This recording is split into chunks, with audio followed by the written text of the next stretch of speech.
side of the door. Well, if we could be so lucky. Yeah. All right. Let's see what we have here. They are fingering us. This is what it says on the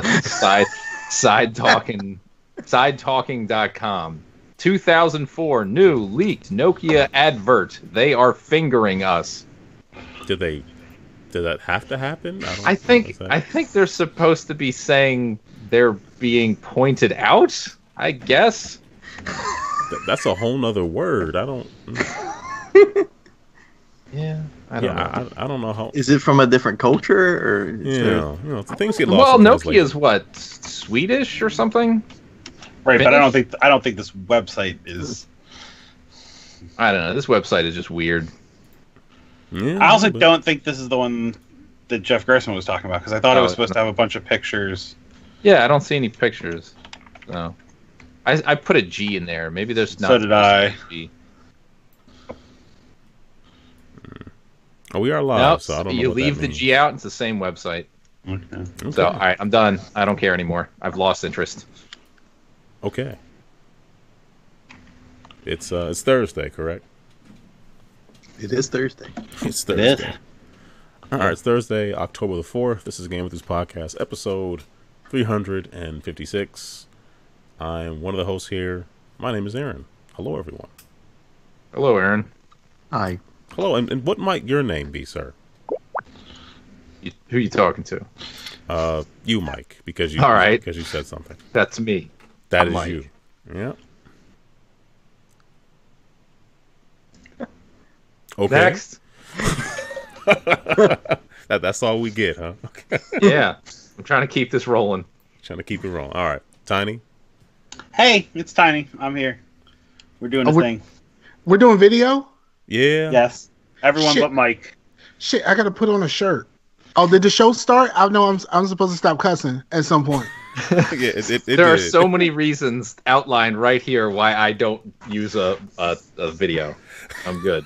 It's not like the video came on like, oh man, I'm topless. Like Oh man, Like, I'm I mean- exposed to I mean- everyone. I got on a white beater, but still, like, I ain't about to be on video with just a beater on. You know what I'm saying? It's not like I'm just podcasting with Chase. That's a completely different situation. I don't have to dress up for that. man. So we don't have. So Not shirts sure are if optional that's- when we podcast. Why didn't I know about this? Because you're a hipster and you want to look like a hipster. Well, I can just take my shirt off right now. Like, okay. you gotta, There are decisions being made right now. okay, I'm gonna put on a shirt. Pop this off. No, but I'm here. I'm Scarfinger. I'm awesome. I'll be back. All right. Well, we know Scar. Chase, I met you about half an hour ago. You it did. was a pleasure meeting you. Welcome to the show. Thank you. Yeah. I've actually never listened to GameEnthus, and now I think I might have to start. You know what? None of us have either. So, Wait, that's not true. That's No. that's not true. well, I've definitely heard of you guys through Scar because he does speak highly of you guys. So Oh, that's very kind of him. It's very nice. Mistakes have been made. That's Yeah, fine. it's he's been known to just make stuff up. It's a pretty good show. Yeah, all right. So anyway, tell us about yourself. Like, what have you been up to? Just anecdote. well, I am a father. I don't know if you guys have kids or not, I but have it's kind of crazy.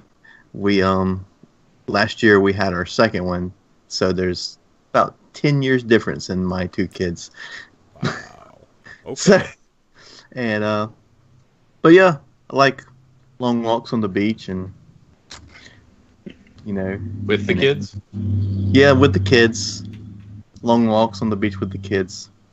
That's how, we get down around here. All right.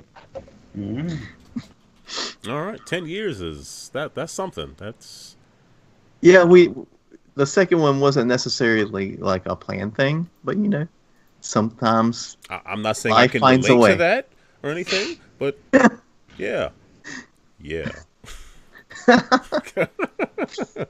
Is it like a daily reminder that you tell the youngest? no. You weren't exactly like a planned thing or anything. That's whew.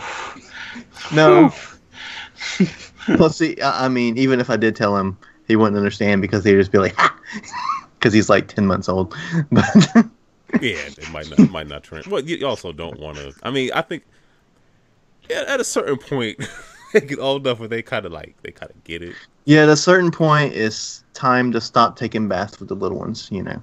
Yeah. Yeah, Well, that's a different thing, but yeah, that is a different thing.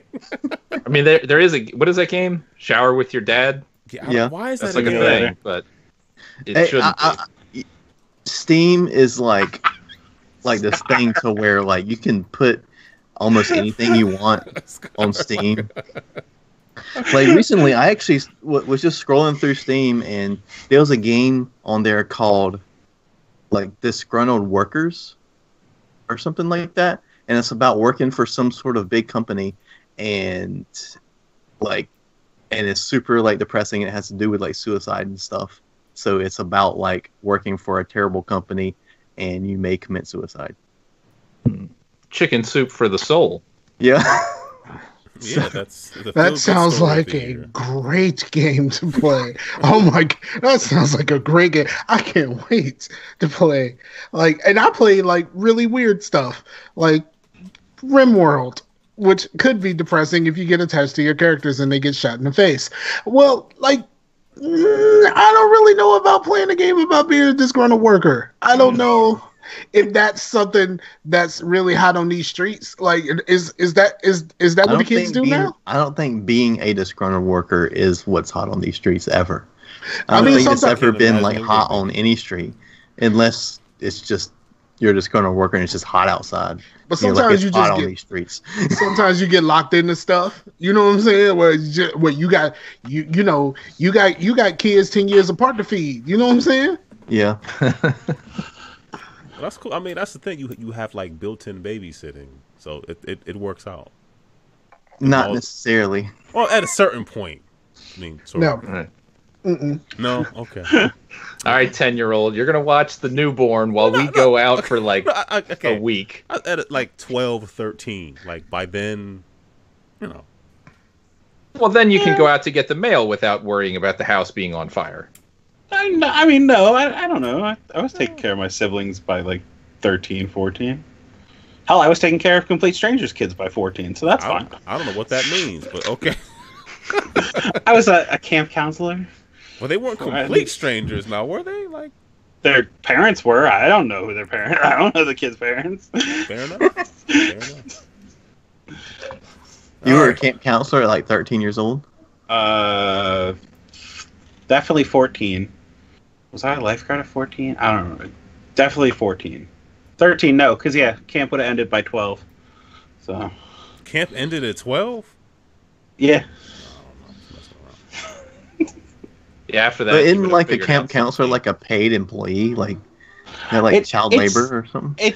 There's some things to be said about the community center that my mother worked at that I then got drafted to. Anyway, You were breakdancing. So let me guess, you were breakdancing in front of me to save it, right? Is that what the story well, I mean, inevitably goes? it was in the winter. I hate you because now ain't no stopping us. No stopping. In the winter, we had a ski race to You're the stop only person to prepping. get that. You're the only I haven't person here seen that that gets in a that. long time. And they did stop. Well, yeah. So.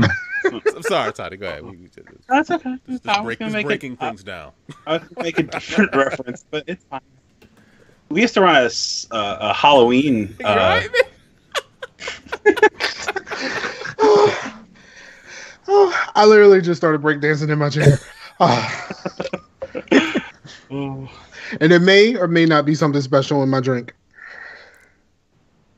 Oh. I'll go with may Th- not this is- because of the way you phrase May. it. I figure may not is probably the more likely answer of the two. I'm not sure at this point. This is a what do you call it? A triumph, or not a triumph, but like a milestone. Because if Scar is drinking alcohol, that's definitely like it's like Declaration of Independence type situation here. Okay, but so let's just put it this way. Scarcasm listeners, you'll know what I'm talking about. even if I'm drunk and I take my phone with me while still recording the podcast, and I go to the bathroom and not turn my microphone off, I will at least wash my hands.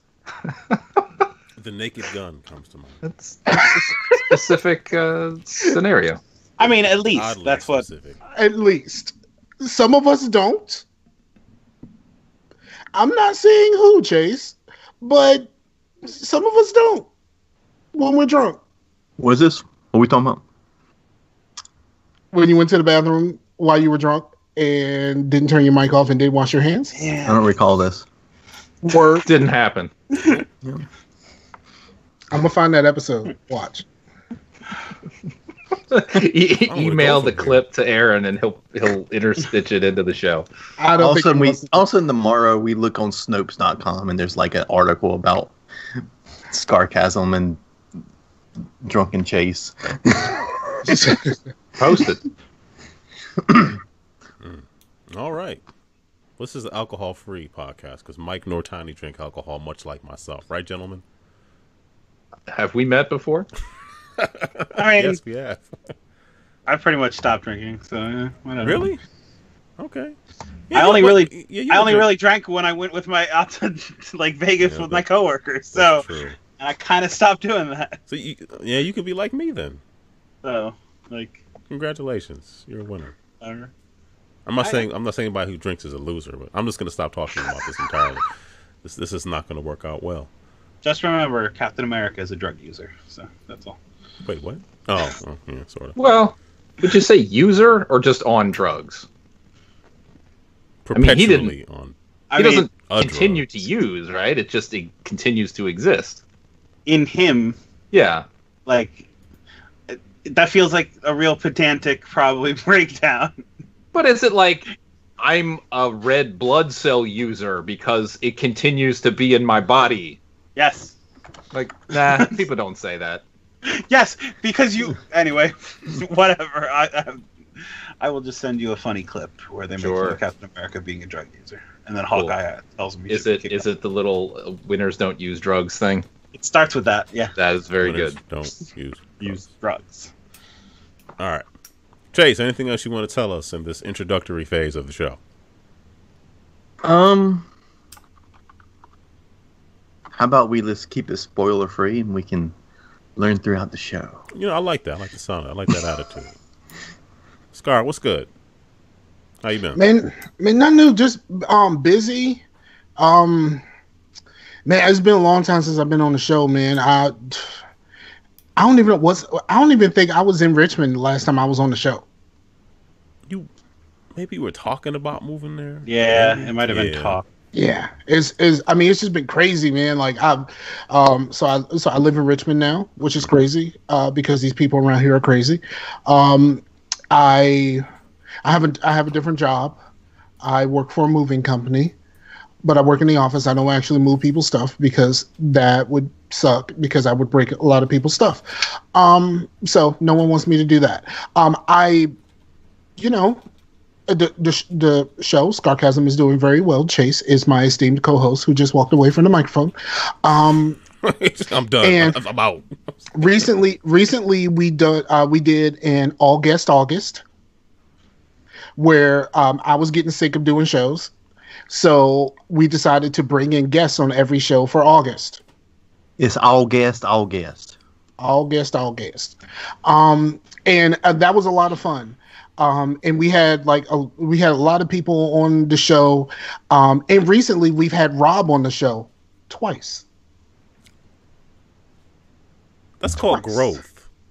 It's definitely growth. That's called growth and maturity, and I respect that.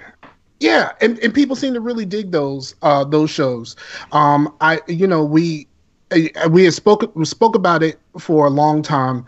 Every time we saw each other, and it was time to move past it all and to get these shows done. So and it was enjoyable from every aspect, and that's dope. And we even had Chase brought Marcus on the show, and didn't know that Marcus and I knew each other. How is that possible?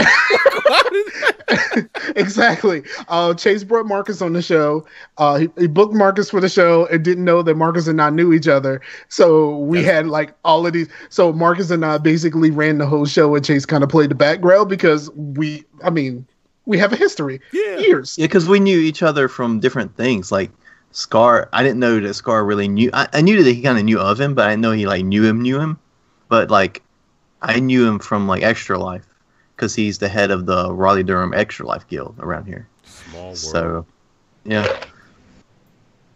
That's what's up. Yeah, but yeah, man, it's so like, and then the just the reconnection for the last since like August and all the other stuff, just like reconnecting with a whole lot of people from the past, and talking to people that I haven't talked to in quite some time.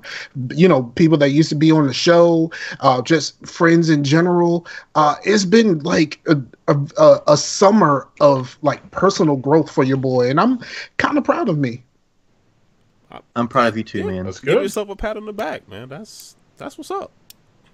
Word up. That is all right. But I gotta listen to those episodes. yeah, absolutely. It's well, I would say that I would send you the shows, but I'm basically just gonna make Chase do it. So Chase, you know, take notes. Well, I did send him the one with Meef and Blue because I was showing him the layout of Appear In because they do a live show, and I was like, you know, it does a pretty good job of doing live shows and stuff. Exactly. So yeah. So Chase, yeah, get those 2 shows with Rob. Send them to Aaron. Sure. We got Thanks, Chase.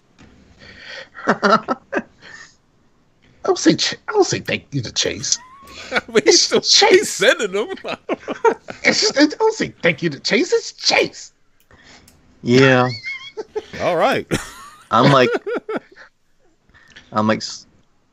Scar's like little brother or something. Welcome to this unpaid internship. Exactly. Pretty Don't much. ask about a promotion. But see, here's the thing about having Chase around. Unlike the previous co-hosts that I've had on Scarcasm, Chase actually makes me do stuff. Like, you know what I mean? Like, he'll be like, "Hey, we should do a game night." I was like, I don't really want to do that, Chase. And he was like, "Hey, I'm gonna what's the thing for the Discord? I'm gonna completely redo the Discord, and you should be there." Really? I gotta use Discord now? Like, you know, that type of stuff. We should write reviews on. Have some things in common. We should write reviews on Steam, Scar. Exactly. I did like 3. I made a Steam Creators Club for us. We should do reviews. I did 3. More than I Yes, know. Scarcasm is a Steam curator. We have our own store page that shows our recommended games. How do you do that? You do it I through would the like group. To do that. You do it through the group thing. You make a group, and then the group would make a. I didn't really. Okay, I'm gonna bug you about that later because that sounds interesting. I'm sure Tiny and Mike have a bunch of indie games they would love to share with the world, right? Tiny and Mike. And plus, it's cool because the reviews you do through a curator page is like a sentence, so you don't really have to like it's like give a big review or whatnot. You just kind of say what you think. It's old Twitter length. Yeah. It's old Twitter. Like, I gave them money, they let me play the game. Right. Like Chase would do like really like crazy stuff. Would be like, "Hey, there's this app called Rabbit where we can watch stuff together. Let's watch weird French horror movies." Le killer. I mean, Well, it's like the way Netflix on 360 did that for a little bit. Yeah. Sync it I all up. Patched it out. Right. Yeah. But you can there is an app on Chrome where you can do that. Oh, what's Where it called? you hold on. Well, Rabbit does a really good job at it though, because you can pretty much use any sort of service except for Voodoo. For some reason, Voodoo don't want to work, but Amazon, Netflix, YouTube, I mean, pretty much anything you can just. It's a browser, and you just sign into your stuff and then play the movie. It's the Chrome extension is just called Netflix Party. Oh, okay. It's the Oh, wow. same. That's- Okay. Sounds pretty simple. Yeah. All right. Yeah. Cool. It's dope. I wish there was a way on Netflix to like make a playlist to where if I was like, I want to watch a bunch of different shows, kind of like they would appear on TV, rather than binge watching one show, I can watch a bunch of different shows at once, like, you know, to where it's like an episode. But it'd be kind of cool. Yeah, and you know something? Why has no one actually came up with this? This is a concept that I would like to do for like a podcast, right? You know, like how people live stream podcasts, you know, current situation included. People live stream podcasts, but why can't I just broadcast a podcast that was already made so I can be in the chat too? Because I find it weird, you like mean trying your own, or like I find it weird, like in a situation like this where I'm trying to like talk and be a part of the podcast, but I'm also in the chat. Yeah. So you kind of want to do a reaction video I'm trying to think for of a a use podcast? case for this though. Like give me a use case. I'm sorry, I'm not coming. You know, like how there used to be that that like internet radio station, and it was just gaming podcasts. Mm-hmm. Like I would want to like submit a podcast to something like that. So like when it airs on the internet radio station, if it has a chat or something like that, I could just be there for that. I don't necessarily want to do the show live, but I would air it live, and then I would air it already created like a TV show. So and then you could comment on people's comments about it. And exactly. Get context to things. Yeah, I mean that was the whole. It's like a initial director's cut for a podcast. Exactly. But live. I think that was the original intent of Scarcasm, because originally we were going through Talk Shit. Mm-hmm. And, you know, that one was basically the, you know, live streaming with just audio with a chat. So that's the reason why the show was called Scarcasm Live, and we're not really live very often. But that was the original intent for the show. We can be live more often. I don't want to. I don't think it matters, because at this point Chase actually edits most of the shows, because the Skype update broke my recorder. Mm. So But you record as well, so actually I don't. I thought you recorded the OBS last time. I think so. There's a lot of truth coming out here. There's some. I think so. I mean, some I think discovery. It He was told me he recorded, so there was a backup, and I almost lost mine because if you don't fix OBS to do MP4, it will default as a FMV file or something like that, and those are kind of hard to work with, and I recorded it into that, and then I was like, I finally fixed it, but yeah. So we didn't have a backup, Scar? I never went back and checked to see if that was there. I mean, you had yours, and I thought I was straight, so I went to bed.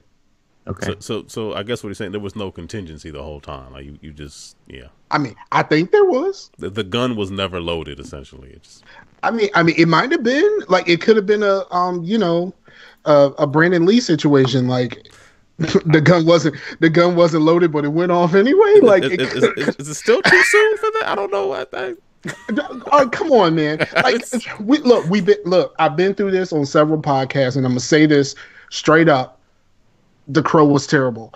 The Crow is a terrible movie. At the time, or like going back. Okay, I watched it years later, so I didn't watch it at the time. But like watching it like a couple of years later, it's terrible. The Crow is horrible. No, okay. I saw The Room a couple weeks ago. That's horrible. That isn't. I mean, that seems almost intentional? Yeah, that's like watching like Manos: The Hand of Fate or something. That's not the same as like watching a movie that everyone says is supposed to be good, and then you not like it. It just, I couldn't understand, how did they like, it's so bad where it's like, where was the motivation to even complete it? Exactly. You feel like Blade, if you want to see motivation to Runner. complete something, like if you want to see motivation to complete something why didn't anybody definitely make that? is not working out. What did you just say? Blade Runner? Yes. The first one? Yes. You're saying a lot of things today. I don't know what. I don't know. Like, what are you talking about? I mean, y'all might not be able to get jiggy with this, but I'm telling y'all, I don't know who would. But Blade Runner is not a good movie. It's boring as hell. The name, okay, I'll put it this way: when I was a kid and saw like the name, and It I seems finally like it's saw gonna it, I thought it was more action. I will say that. Know what I mean? Like But- it seems. But I was older, so I understood it a little more.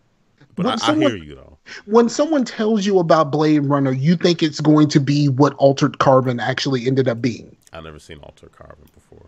Oh, it's actually pretty decent. Altered Carbon's like a 10-episode series. Like, I know, but still. When I first heard of Blade Runner, I thought it was like a rollerblading movie. But Roller Babies. We are not going to talk about Rollerball. Either one. They were both terrible. No, I said Roller Babies. That's even worse. I don't know about no Roller Babies. Don't ask. Okay. I actually, okay, so here's the thing. I did not see the original Rollerball at the time. It was like in the 80s or 70s or something like that. It's like, No, I didn't. So, but when I saw the previews for the remake, I thought this looks awesome. You're also a big LL Cool J fan. So instead of watching the movie in the movie theater like normal people, I waited and bought it straight when it came to DVD. I was incredibly disappointed by my purchase. It was almost as like, okay, that's like a I have been disappointed by other things that I bought on DVD, and other movies that people really love. I mean, no one likes Rollerball, but like there's some movies that people love that I actually hate, and I bought it on DVD first, and I really regret purchasing, like the Boondock Saints. I absolutely hated every second of that movie. I've never seen that movie before. Don't. I mean, I'm not in college anymore, so there's no real reason to watch the Boondock Saints. Like, I mean, that's like the dumb thing to watch in, like, I don't know, freshman year of college or whatever. And then someone goes and gets a poster on their wall. What is the actual plot of that movie? Hey, you want to be Irish people that steal and rob a bank? Hey, our father is Christopher Walken. Let's all go rob a bank together. That sounds like a that's fantastic all I film. remember. That's all I remember about it. That's all rob a bank. I just mentioned And, rob a and, bank. Also, and a the lot of- Green Goblin is kind of gay and very weird. And a lot of Catholic imagery. Like they like bless things and then shoot people and stuff. So it takes place in Pretty sure it's in Boston. Boston. That was mine, Yeah, very. It's very Boston. Boston. Actually, the person who told me how great it was before I seen it is from Massachusetts, and she told me that it was like the best movie ever. So I just went out and bought it, and I was like, "What is this?" You gotta stop just buying stuff. Like I don't. But you I don't also didn't like The Big Lebowski. So. I mean, that movie's 100%. You didn't like The Big Lebowski? I don't understand. I don't understand. 100% overrated. Like, Okay, there's nothing like. Okay, I saw it a long time ago, so maybe it hadn't blown up the way. But I thought it was hilarious. I bought that. That's another thing that I bought. But I bought that from Hollywood Video when they was having one of those like 5 for $20 sales. So like I don't feel as bad. But here's another thing that I feel like is grossly overrated, and people are not gonna roll with me on this, but I stand firm on this. Okay, we're not. But go ahead. Okay, it is not entertainment related, but s'mores. What? S'mores. You don't like s'mores? I don't get the big deal of s'mores. And like every time you mention s'mores around people get really excited, like, oh, s'mores, we're gonna have s'mores. They think of camping and like no a fire and camping is overrated. Like, who wants to be outside? we play video games. We all play video games. Why do we want to go outside? I don't want to go outside. I just want the s'mores. I don't want to go outside. Like camping is like going outside, but staying outside. Like, why would I want to do that?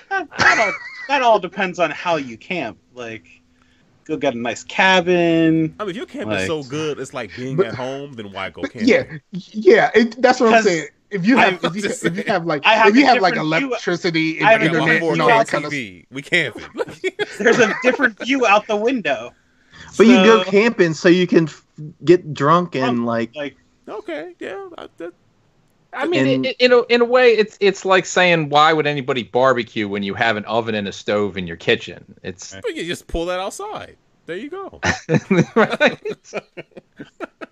You just bake the ribs. Okay. Outside. I don't have a problem with barbecuing if you're using charcoal. Okay. Like if you're using gas, you're doing it wrong. Whoa. I'm gonna Just polarizing statements across what? the board. Okay, That's kind of the opposite. You would think that you would be the gas guy since you don't like camping. That's a good point. Nah, if you're gonna put something on the grill, like it gotta be Kingsford all day. The propane, that's Why? the thing. Propane saves time. And so much more accurate. Like, okay, charcoal is a weekend thing. You have time on the weekend. If you want to grill something like when you come home from work, you're not talking about doing charcoal. Who uses the grill when they come home from work? Like, who does that? I've done it.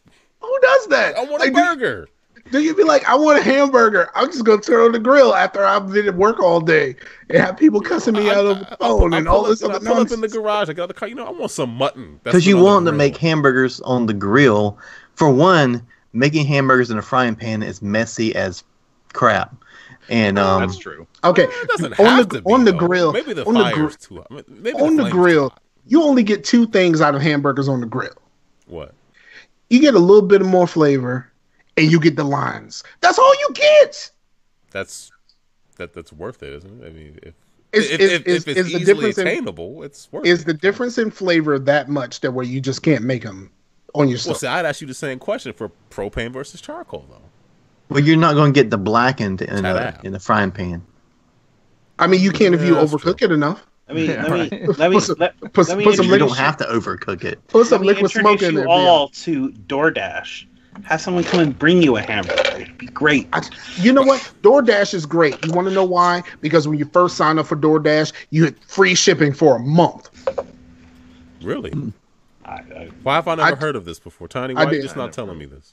It only recently came to Delaware, so Is it different from other services or just a new one? It's another. It's basically It's the same. food in the It's vehicle Uber- being brought to your house. It's Uber Eats, just another It's version yeah, of it. Yeah. it's the same. It's the same as Uber Eats. Okay, Tiny, do you have any more Mexican places near you? Because last time I got those enchiladas, they were terrible. You know how much I love enchiladas. I was very disappointed. There are several Mexican places, but anyway, we can go over that later. So you tell me that Delaware Mexican food is not the best Mexican food? I'm going to say that I tried to order from someplace for lunch the other day, and it took them 45 minutes to realize the place didn't exist anymore. So, Well, when I think of Mexican food, I definitely don't think of Delaware. Chase, I have something worse for we you. have a large Mexican-American population in the great state of Delaware. Just like to throw that out there. My family and I went to Kansas for my wife's great aunt's 90th birthday, and we're in the airport. I'm like, Mom, we go to this barbecue place. No, we want barbecue. We go to a Mexican place in the airport in Missouri. And I ordered enchiladas. I love enchiladas. It's like they just took like some taquitos and poured like a relish on them. It was so upsetting. Relish on You enchiladas? went to food in an airport and Well, you yeah. had some In Missouri. expectation of quality. Like, And that's why I said like barbecue. It's Missouri. Like we're near Kansas. Know what I mean? like Get your boy some dry rub. You know what I'm saying? And the thing is, we had barbecue while we were there. I'm thinking if we're in the airport, that's the safest thing. I got outvoted. So I'm looking at these relish tacos. We visited like, Kansas this is City garbage. because my wife has some family out there, and we had to stop in Memphis, and that whole airport smelled like dry rub. That's a good problem to have, right? Yes. Okay. But we were there for like 10 seconds because we were just getting on a different flight. I wish I was able to stay there a little bit longer, but because that's where I would have wanted to eat. Dry rub But we is didn't. good. All right, we better keep moving before we keep talking about food. Mike, what have you been doing? All right, so my wife set all this up, but she wanted to go to the Monster Mania show, which is one of these horror con things where they get the, what most people would think of as B-level celebrity types to show up and do their thing. But, I mean, the big draw headliner was Robert Englund was there signing and taking photos and whatnot. The entertaining thing is there was like a guy who played Michael Myers in like 4 of the movies later on. That was really William Shatner. Yeah. The big draw for my wife was Kane Hodder, who played Jason in 7, 8, 9, and X. Best movie. X is the best but one. He was not Jason in Freddy vs. Jason, which was disappointing. No, but they wanted somebody. He was too tall, wasn't that? He was too tall. They wanted somebody that didn't dwarf over Robert Englund too much. Boo. That was the. I love that movie though, but boo. Yeah, that was actually a cool movie. I like that. Yeah, we waited a long time for that. Sorry, Mike. Well, anyway, cutting to the chase, really. She wanted to see Kane Hodder, so we went. We stood in line, get the autograph, whatever. It actually turned out to be a really nice guy. He really spent a lot of time with like everybody that walked up to his booth. Like he wasn't just like, "Hey, how you doing? How do you want the photo?" or whatever. It was just like he chatted. They talked about stuff. She brought her game because he actually did, unbeknownst to me until the moment she told him, he actually did the motion capture for Jason in the Friday 13th game, and he's just like, yeah, it took us a year and 10 months for me to do all my work. And I was like, holy crap, that is a lot. Like, I had no idea. He's just like, yeah, I don't know. So he was like really impressed and blah blah blah, and you know, she got the autograph, and he signed the game, like the slip on the inside cover for the case for the Friday 13th game for her. So she was thrilled. Got a picture later. The guy was nice. I mean, I don't know. He could be like an actual murderer in real life. Who knows? But at least dealing with fans, he seemed like a pretty cool guy. You know, it's out for PlayStation Plus. That's the free game. Yeah. Did she start over again? She wants to play it, and I'm just like, yeah, go ahead, whatever. Like, I'm not buying you an extra PlayStation. We have one in the house. That's it. But you're putting your foot down. What you're saying. Like, yeah, I don't know. I'm sure because I wonder if Kane Hodder like hates video gamers after like the game that like he spent so much time working on. Everyone hates. I would not categorize it as that. It's a lot of people didn't care for it, but it definitely has a following on each of the versions that are out there.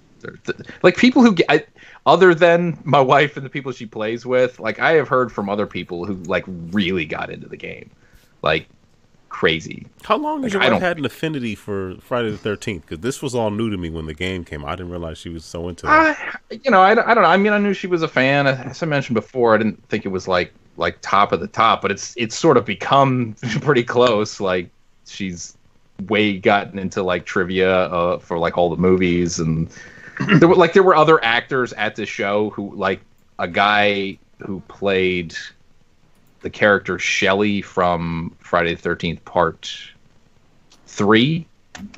Yeah. Is that the guy who got the mask? Isn't he like an attorney or something now? Yeah, he actually is a lawyer, which was fun. He was a goofy guy. He clearly doesn't, obviously doesn't charge as much as like the bigger name dudes, but he still charged for an autograph, and she didn't want to pay for it. And so, like on his little card, it said "Talk to me for free." So she reads it. She's like, "It says it's free to talk to you." That was it. But he also did some voiceovers for his own character in the game, so they talked about that for a minute too. One thing I was surprised at, Robert Patrick was there, and almost no one seemed to care. He just kind of just sat there behind his little desk, and like I saw two people go up the whole time we were there, and I was just kind of like, it's cool that you're there. It's neat that I'd like see you in person for real life, but I don't really want to pay to talk to you. So I'm creepy to me. I don't know what it just. Yeah, well, have that's you seen character. This boy? But that's why he worked so well in the Terminator movie, because he's just kind of a creepy looking dude. Yeah. I mean, he's in Scorpion now. That's an okay show on CBS. Does that still exist, or did they cancel that yet? I don't know if they canceled it yet. Because it was not on his like card of things. It was like he Terminator, and he was in the X-Files, and then there was like one other thing. Was in the X-Files, wasn't he, at the end, right? At the end. Because like people probably are like, yeah, you were in the Terminator, but you are trying to take Mulder's place. I hate you now. Pretty much. But that's really unfair, because it's not like fans being fair. Of course, I'm just being facetious. to David Duchovny at his home, and he said, "You're off the show. I am taking over." He accepted a role when, you know, he should have turned it down. It's my show, punk. That's what I'm saying. Which is really weird to me now because David Duchovny is like the only one that still wants to continue to do X-Files at this point. Is it the money? I don't know. I loved him in Californication. Didn't watch very much X-Files. I watched neither. I watched more X-Files though. I don't think I've ever seen Californication. Mike, there was a question in the chat from Beef about whether your wife likes Friday the 13th or Backstreet Boys more.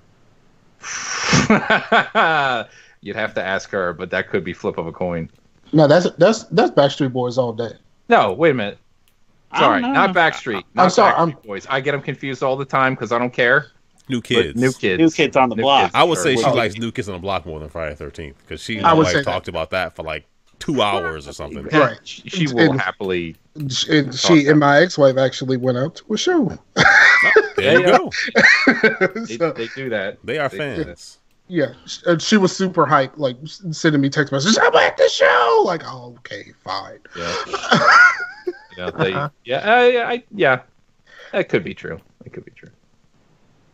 I'm sorry, I didn't mean to derail you. I don't want to. That's all right. I mean, like in the end, like the show was all right. It's really not that large of a space, so it's like other than walking around to vendors and looking at trinkets and getting your autographs or pictures with the people who showed up. There's not a whole lot there. Like they were playing Halloween and Friday the 13th and stuff, movies for free. Like there was like 2 different like mini theaters. It's basically like somebody put a DVD into a projector and the first thing that pops up that it was a disclaimer that says not for public display use or whatever. It's like, oh, okay. I guess they don't care. Nobody else does either. So it's fine. Sounds like the perfect place for Chase. Oh yeah, maybe. I mean, they're all over the country, so this is the time of year they get real big because people cash. Were there any French horror stars there? Stars, I don't think so.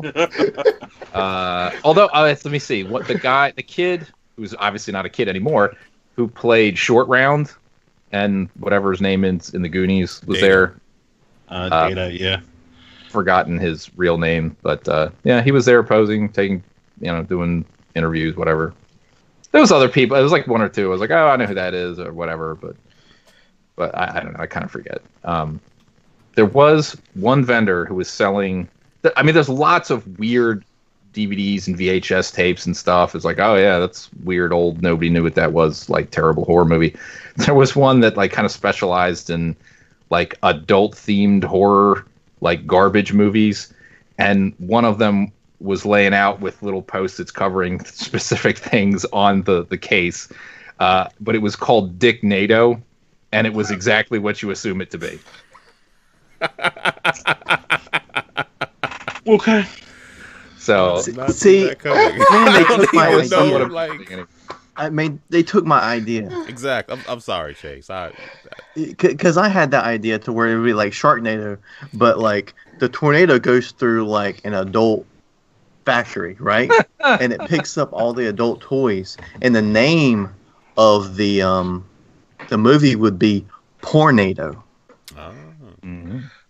I don't know which one it was. I didn't see the last two. Well, the title. What's the actress's name? Tara Reid. Tara Reid gave birth to a child inside of a shark as it came into the Earth's orbit and crash landed on a beach. Cut her way out with her own arm, and then gave birth. So just handed the baby out of the hole she cut in the shark. I was like, wow, this movie. Yeah, I only see the first 2. I think I'm good. I saw the first 4. I think I missed the last 2. And if you don't watch them live, forget about it. There's no point watching them. You have to be there, experience it as a community of people with nothing better to do. Well, you have to have something to go with it because on its own, those movies are pretty darn terrible. Yeah. And that was the last one, apparently, the one that was on that I missed. So. Oh, good. Yeah. So. Anyway, so that's it. I'm good. Tiny. Moving on. Tiny, what have you been doing? Yo, I was at a baby shower this weekend. Those were fun. Did you guess all the showered with a baby? Yeah, that's what that is. That's weird. Okay. No, it was It's available on Steam. My buddy Brian, who comes over to the Extra Life our Extra Life event every year. Him and his wife are having their first kid. I said, "Oh, hey, the stuff I got you. I'm pretty sure you'll be able to tell even without a card if you don't open the card." So they're doing they're opening gifts, and I had gotten like a bunch of like superhero onesies and the Mustachifier, and like my first trip to Wakanda gold book, and his my man. And so his sister just yells out from the back of the room, "Wait, is that the gift Dave got?" And I'm like, "Why do you gotta make assumptions like that? Because everyone's wearing." Show them who you are, but okay, that No, I'll work with that too. That was. I'm pretty sure there were people in the room that already thought I had made a mistake by getting something from Black Panther. I'm like, no, that was great. Fuck off. Anyway, so yeah, but single guy at a baby shower, so that's always fun. That's actually the title of the game on Steam. Sorry, I'm pretty sure I've been in that situation before. That's not that. Baby showers are fun, man. Whoa, time out. When was the last baby shower you went to as a single person? I just want to know this. Like, well, okay, I was single until. Never mind. Yeah, like I'm sorry. What? Okay, fair enough. Sounds like a long time ago. It was a very long time ago. So anyway, but I didn't say the word baby, and I won. I've never been invited to a baby shower because, like, I'm a dude. No, well, it's funny you say that because, in my experience, that's completely gone away. Yeah. Sorry, I was muted. I've been to a few. They're actually pretty fun. Guess what? I always win that one contest where you have to use like a ribbon or something like that to you kind of like put a ribbon around yourself and you cut it off, and like the closest person that has like the mom's actual size around her belly wins a prize. Like I always win that because I'm fat and I just poke my stomach out, and then I always win. That's a real honest game that I don't know a lot. Just played at a lot of baby showers I've been to. No, I mean I don't know. At this one, you wrote messages on diapers that they're going to use. Like I guess use them. Oh yeah, well because it's on the outside, so like it's not touching the baby's skin. But like, just checking. I guess there's supposed to be words of encouragement or whatever. Like, I have no idea what the right. I'm good. Strong. I don't know. Yeah, I'm good. I've never heard of that one. Don't call me. I don't know. Good advice. Stream strong, my child. Yeah, stream strong. Change from within. The activities. Just talk to people, said hi, and whatnot. But I don't know. This is like I've been to probably a dozen baby showers or whatever. So, but yeah, again. Mustachifier, the gold books, like you've been to a dozen people like to procreate, don't they? I mean, let us go back to the year 2010 or whatever. 19 weddings. Yeah. Some of them gonna have babies. Everybody's still married though, right? No. Oh. I mean, okay. You know one person, he shows up to our Extra Life thing, and he's no longer married. Yeah. Anyway, you know what? I'm glad he's not married, because she was terrible. Yeah, yes. He deserved better. 100%. I know you're just repeating things that I think you heard me say or whatever, or for the fun of it. But she didn't deserve it. I'm sorry, go ahead. Anyway. Other than that, I watched Hulu's The First, which is like, it's about the first mission to Mars or whatever. Sean Penn's in it. It's a pretty interesting... Sean Penn's in it, huh? Does that help or hurt the show? Sean Penn is jacked in this. I mean, he's supposed to be an astronaut, so like it makes sense. But like, why would they send a geriatric to be the first mission to Mars? He's like the mission leader, and actually, there's a whole thing that like he gets taken off the mission and then stuff.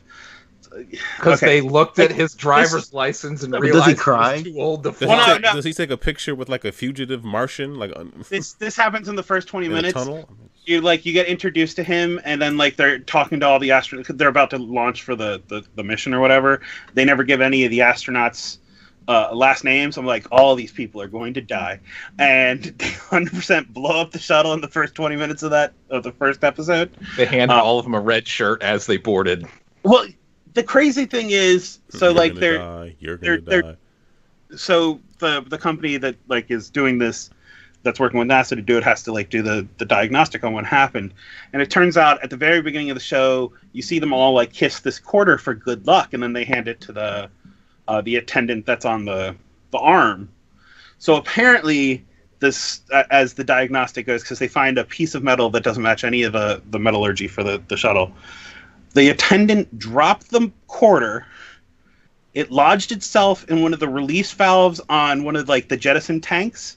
So when it jettisoned, the tank lid forced the quarter to accelerate and shoot towards the main shuttle as if like a rifle had been shot at it. And that caused a chain reaction in the main engine to blow up the whole shuttle. So the moral is superstitions are really stupid. The guy dropped a quarter. And it's like, what? So yeah, anyway, it goes through like they're still trying to like justify why we should still fly, and then like all this stuff, and trying to continue the mission because everything. If you remember, like The Martian, same idea. Hey, there's a vehicle in orbit that they're going to go dock with, and that's actually what's going to take them to Mars because there's no reason to bring. You spend most of your energy getting out of the atmosphere. So I never saw The Martian. Thank you for spoiling it. Okay. How we're going to get to Mars is we are going to build a spacecraft in space, and that's going to be the main thing that will essentially fly people to and from the planet.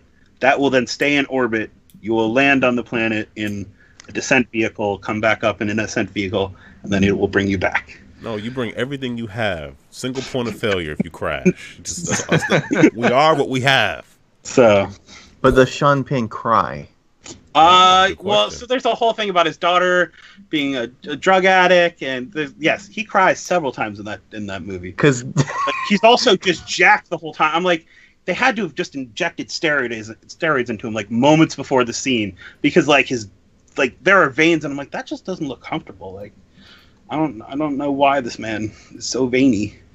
Because Sean Penn normally cries in just about everything he's in. And also his crew just died because someone fucking dropped a quarter and it destroyed the shuttle. Wait, I know it's been a while since I've been on the show, but we cuss now? I let it fly every once in a while. Aaron is 100% writing it down right now to edit it out. Okay, because you let a few fly so far, and I'm like, well, we can do this now? Aaron, anyway, that lady was a terrible person. Anyway, whatever. It was worth it. Yep, 100. I mean, they're all worth it because I really don't have to do anything. Oh, man. So, anyway, but yeah, Aaron, what about you, buddy? My desktop died, partially due to just stupidity. When you're trying... Did you pour water on it? No, like when you're stop the power supply fan. I was having some overheating problems, so I figured let me just clean off all the thermal compound from the CPU. Did you turn it off and turn it back on? Oh boy, did I! So when you're removing, the thermal compound, be careful to like not shift the entire CPU out of the socket and then smear the thermal compound onto the socket on the motherboard. And wait, why did you not take the CPU out of the... Because I forgot. Let me just get this corner. I don't need to take it. I'll just get this corner. And then when it all just slides to the left, the regret just sets in of just... Man, what have I done? Crisscross! I was going to say, yeah, when your CPU does the electric slide. Pretty much. So, yeah, that happened. So I've been running everything off of my laptop. So, which, I don't know. It's working. I don't know. What else? I'm still watching Black Mirror. I'm on the last season. I think I have 4 more episodes. I love that show. It's so good. I'm gonna tell you, good, man. I'm gonna tell you. There's one episode that I can talk about at length forever. I can like the entire history of you is the episode that I can talk about forever. Yeah, that episode is everything. But also the very very last one is one of those. You said you ain't finished, so that's but that also has Shuri in it. Oh, Letitia Wright. Yeah, she plays in that. Yeah. She plays in that episode, and that's actually really good because it's almost like a It's like there's a lot of stuff around. It's called Black Museum, but there's a lot of stuff around that's callbacks to other episodes. I heard that, yeah, because I was watching the episode Archangel. I noticed that the daughter had a Tusk poster on the ceiling, and I was like, okay, I got you. Yeah. Especially this season, they drop a lot of that stuff in there, and like, there's a lot of stuff like when someone is like, sitting down eating or something like that. If you look at what's on the TV and like the ticker of the TV, they have all kinds of stuff from other episodes. So a lot of it, everything kind of does happen in the same universe. Yeah, like the lady who got in trouble for killing somebody and then ended up in that one episode, or there's on the ticker the guy from the first episode gets divorced or something like that.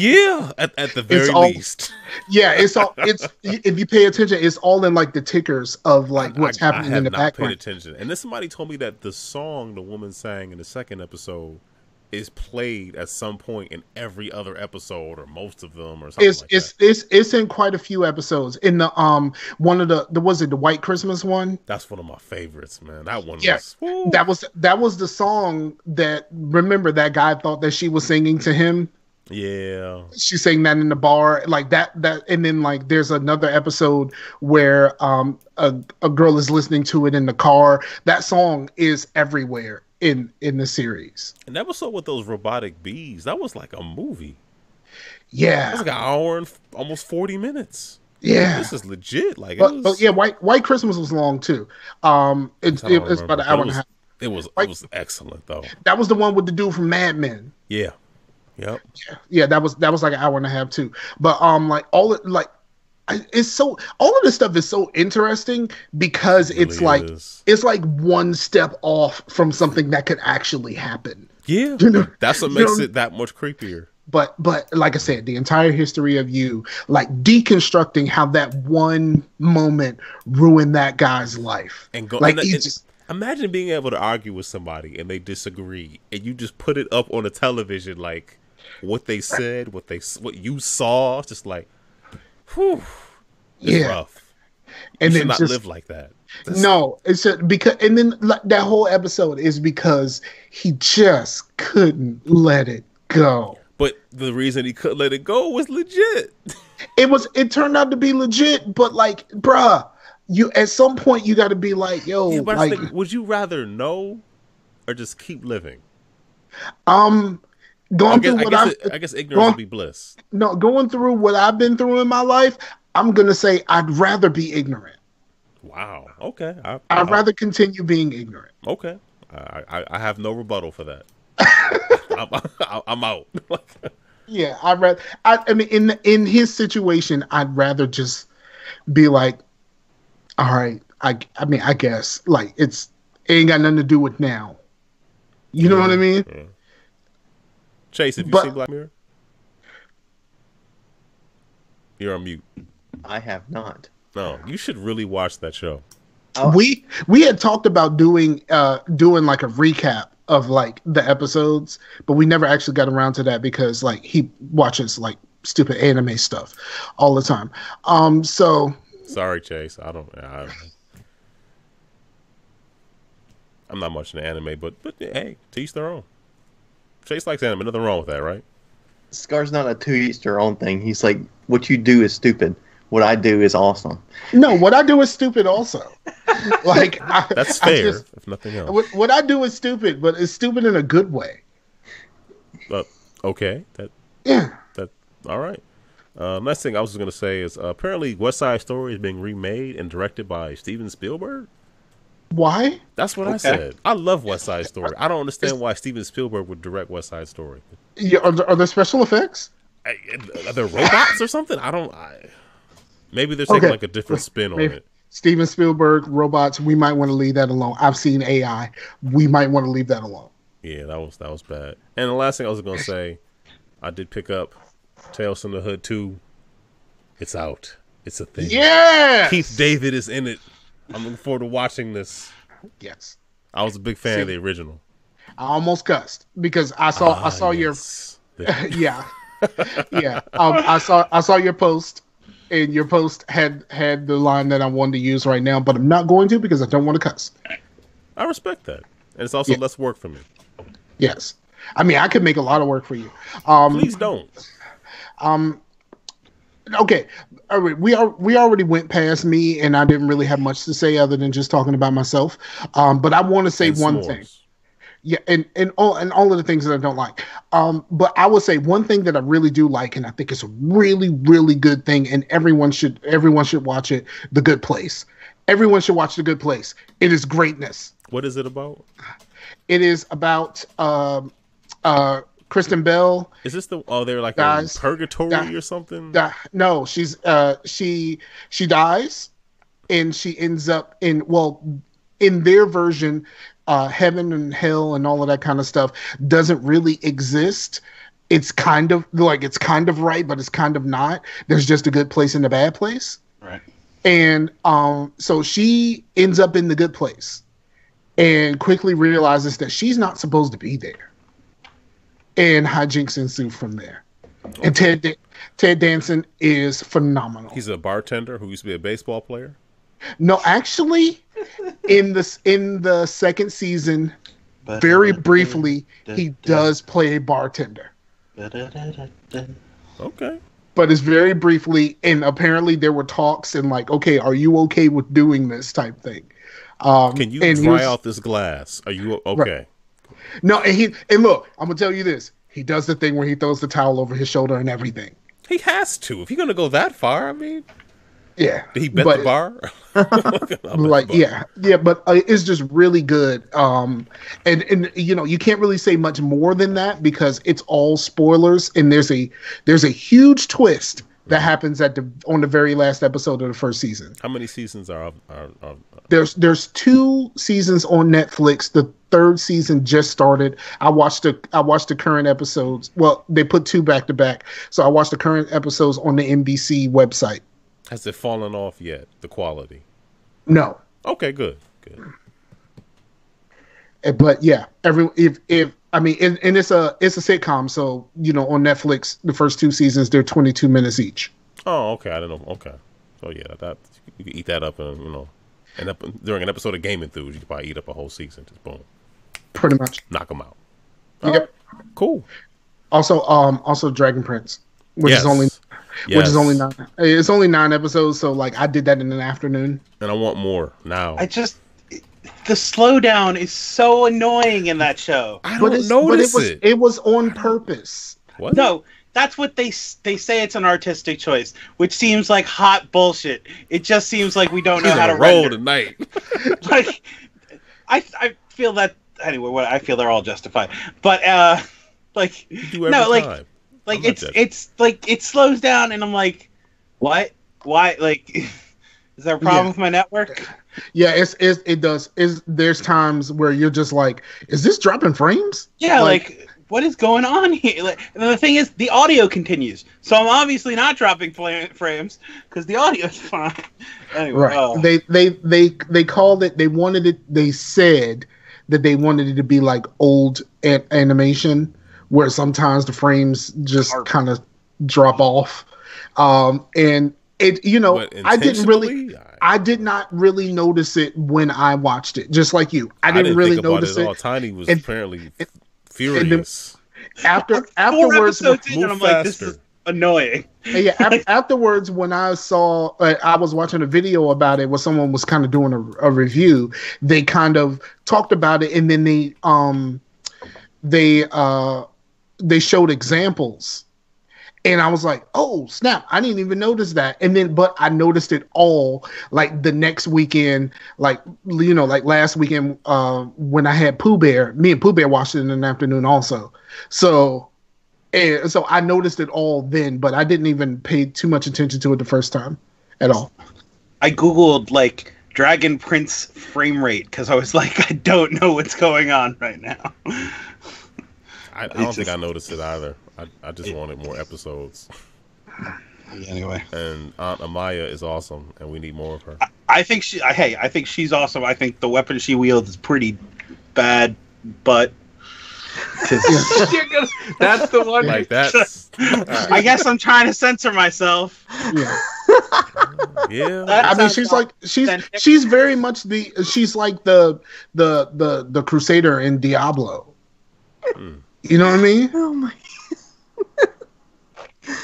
Like this is comedy you come to GameEnthus for. And yeah, 100%. I think the next time if I start a new character on Diablo, Amaya, it's gonna happen. All right. Well, on your new Switch, huh? Comes out on Switch soon, so. I'm still like real iffy on Nintendo products. I don't buy Nintendo products. I just can't. It seems interesting that like some of these games that I would like to play I can take with me. Many but of I them. just Like but I just hundreds don't. of them. Yeah, I mean, but I'm not. He doesn't like Nintendo because of Shaq Fu. Yes, Shaq Fu and Mortal Kombat. I stopped buying Nintendo products at Super Nintendo because of those two games. I just can't really force myself to buy a Nintendo product. I just can't. Like even when I bought a DS, I bought it from my cousin. I didn't want Nintendo to get any of my money. But you said you bought it from your cousin or for your cousin? I bought it from my cousin. Oh, I'm like I bought his for your cousin, and then I bought it. And then I bought an R4 because Nintendo can't have my money or any third party. Nobody gets your money. But you're fine with their work, but they can't have your money. But I didn't use it very much.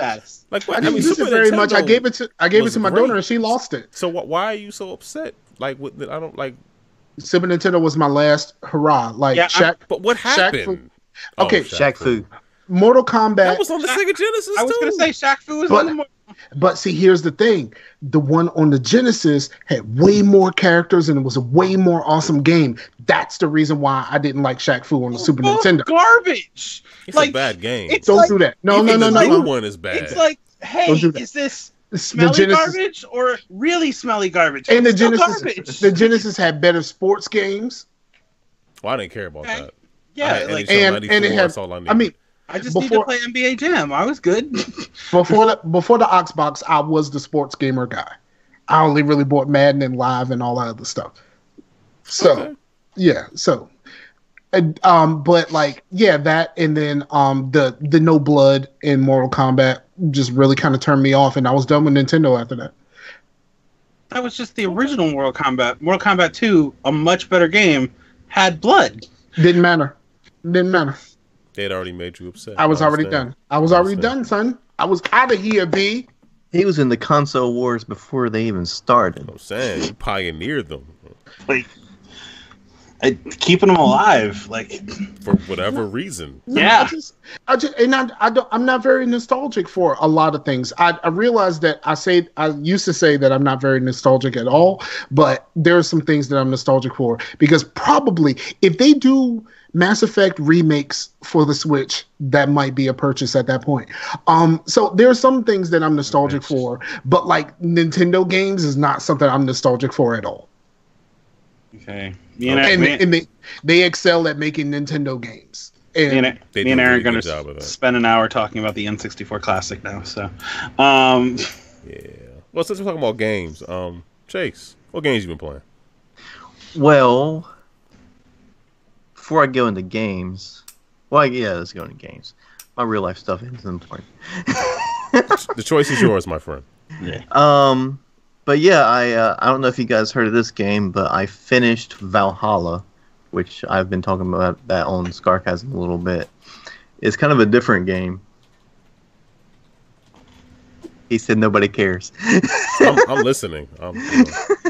But yeah, this sounds like something Aaron's going to be real interested in. Yeah. This is very much an Aaron type of game. Oh gosh. Yeah, it is a Wake me up in 20 minutes. It is a cyberpunk bartending game.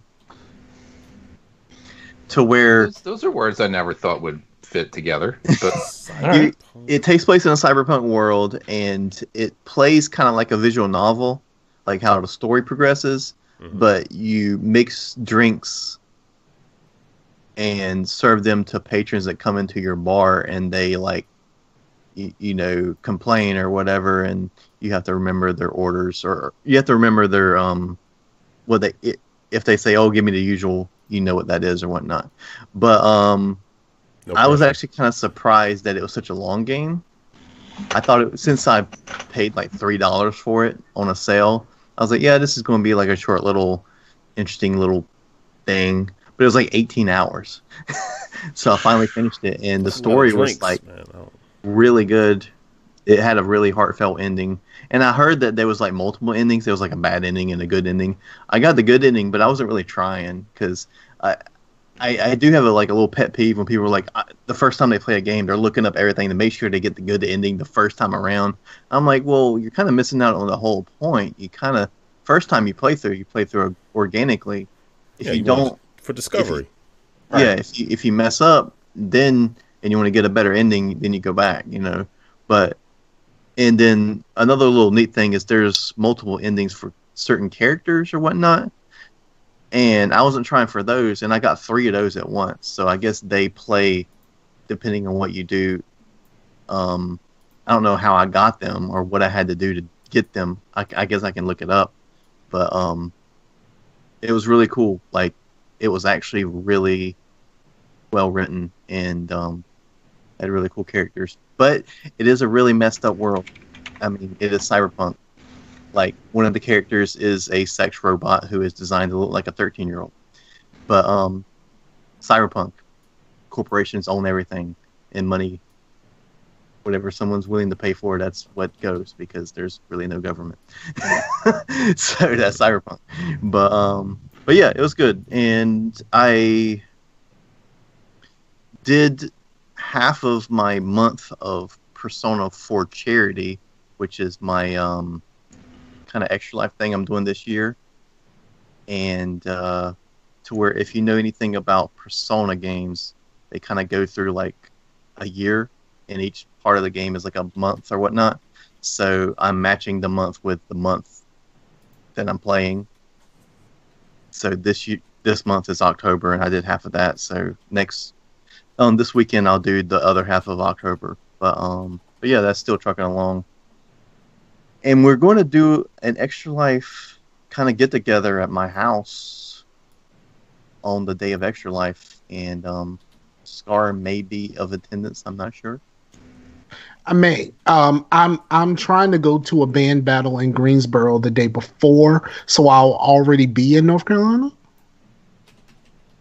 So it's a good chance that I will be there Saturday. You're gonna come at my house and be like, "There's no brass section here." And be like all hacked up for band battles and be like, "This ain't as good as the last thing I was here in North Carolina." But That's not fair. It's not. yeah, and I was playing some Borderlands on PC with the wife because she got a laptop, and I was kind of testing out. I shared my library with her to see if certain games would play on it, and Borderlands on low settings plays at 30 frames per second. So I'm like, yeah, I'll get that for you and let's play. And so we've been playing that, which has been super fun to get It's back into Borderlands 1. Oh, the first one. Okay, cool. Yeah, because I haven't played that in forever because it never got remastered. It kind of got left behind. But Yeah, it did. the PC version still looks great, you know, for its time. You know, I definitely see a difference when I go in there to help her set things up on the TV, because I had it set up on the TV, put the laptop to the TV, and then have her with a Xbox controller. And then I come back in here and I'm like, holy crap, this is like a totally different game because I'm like ultra settings, like 65 frames per second.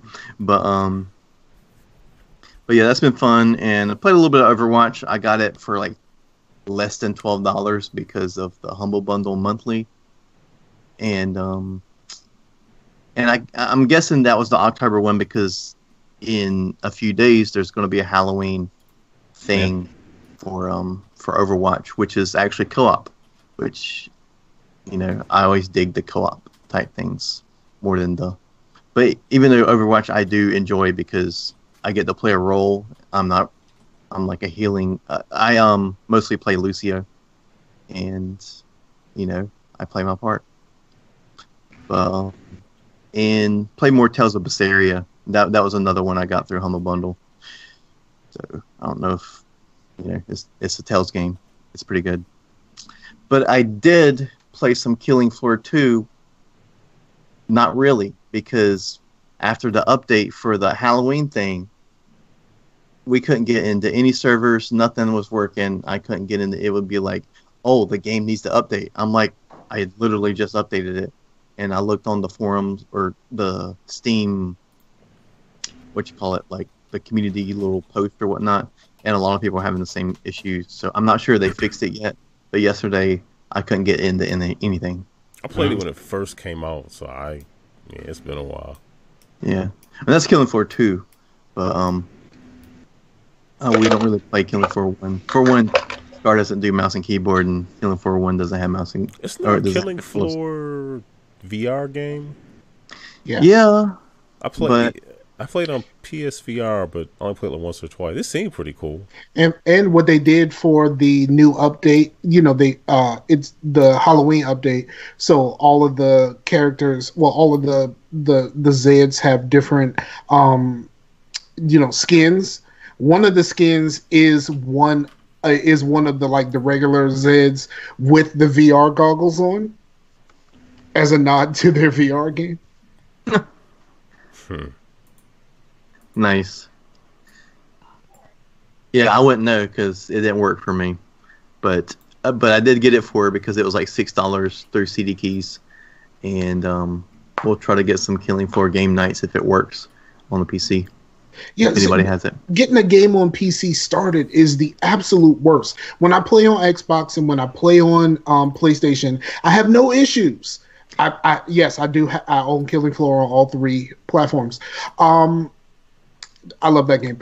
But what's weird is like on Amber's laptop, it loads in like 20 seconds. What? I'm like, how? Why? Why here? Yeah, but Killing Floor on PC is like, you press the button to start and go make a sandwich. It's kind of like the like when you installed Metal Gear on PS3 and it installed so slow, like they actually have instructions like, yeah, go ahead and get a cigarette, go chill out, like we got this. That's basically what starting Killing Floor on PC. Yeah, it's really bad. Like, I mean, it takes well over some like 2 or 3 minutes to start it. But once it gets started, it's fine. Loading maps and all that stuff is fine. It's just starting the game. We all knew there'd be sacrifices. Yeah. So that's it for playing.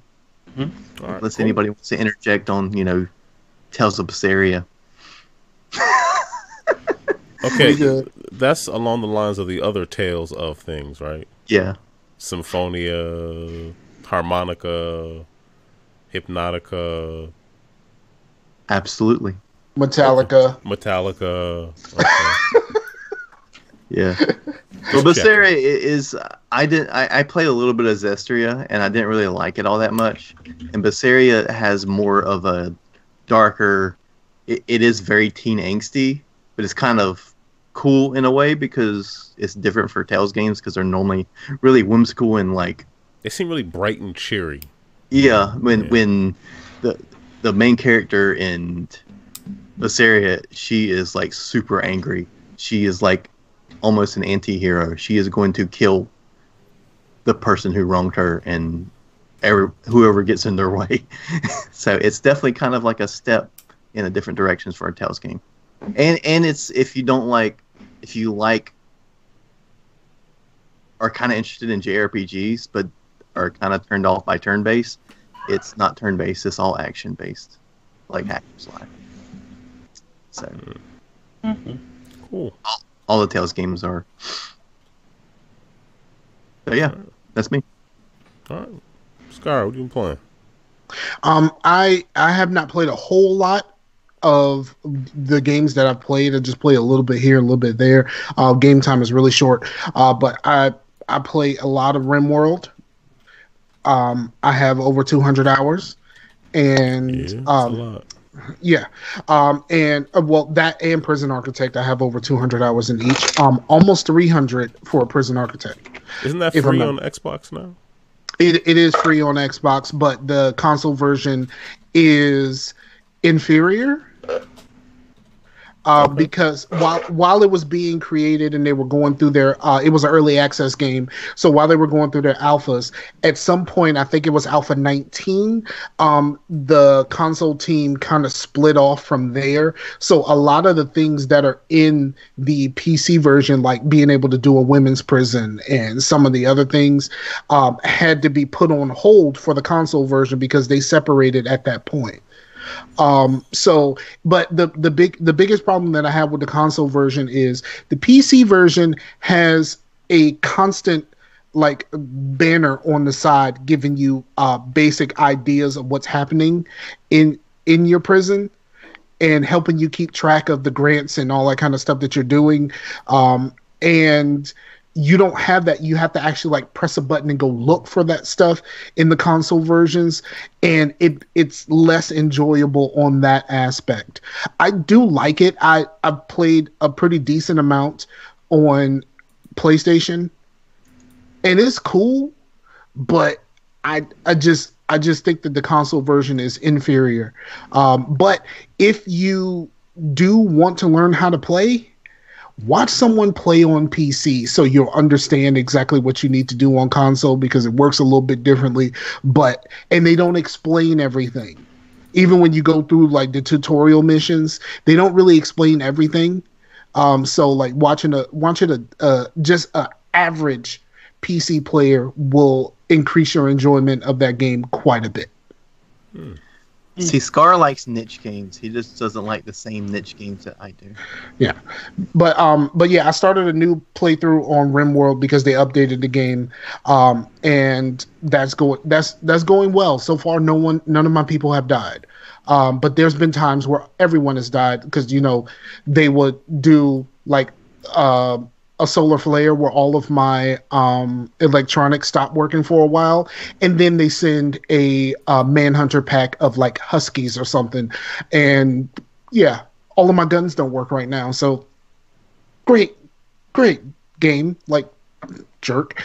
That game really throws a lot of depending on what you have it on.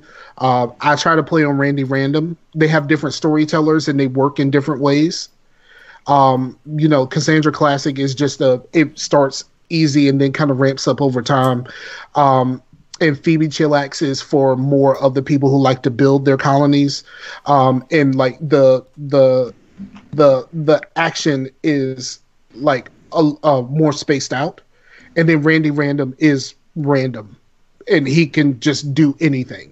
And at any time, he could do something nice for you. He could do something, like turning off all your guns and then sending some huskies, like, 40 huskies at you when you only have 8 people in your colony. That is a lot of huskies. Yeah. The like husky that. to people ratio is Seems off. Yeah. But it's Randy Random. So, like, his name is Randy Random for a reason. But yeah, I really enjoy that game. I have played some Rock Band. I finally, I thought my Rock Band stuff didn't work. Like I went and got my Rock Band stuff out of my storage. I haven't played since like December.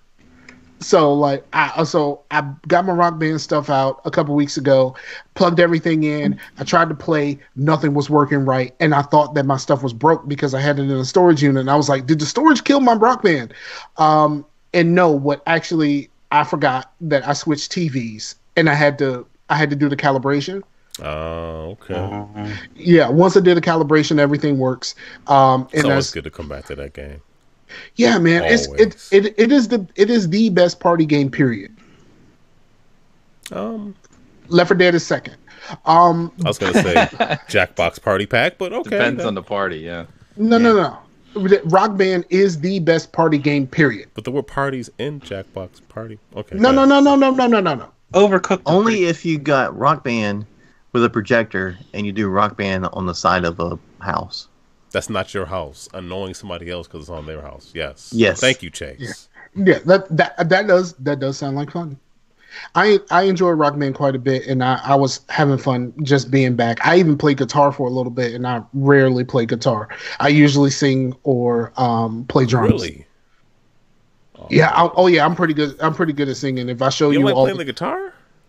No, I'm not, because I can't just something mentally. I have something I can't play past medium. Like I can't either. Don't feel bad. They introduced that last button. Yeah, after I'm done. medium. Yeah. Well, see, with that orange, I'm toast. But see, here's the thing: all of the Rock Band 3 and 4 specific songs, even when you're playing on medium, they just randomly throw an orange in there anyway. Yeah, they do. It always throws me off.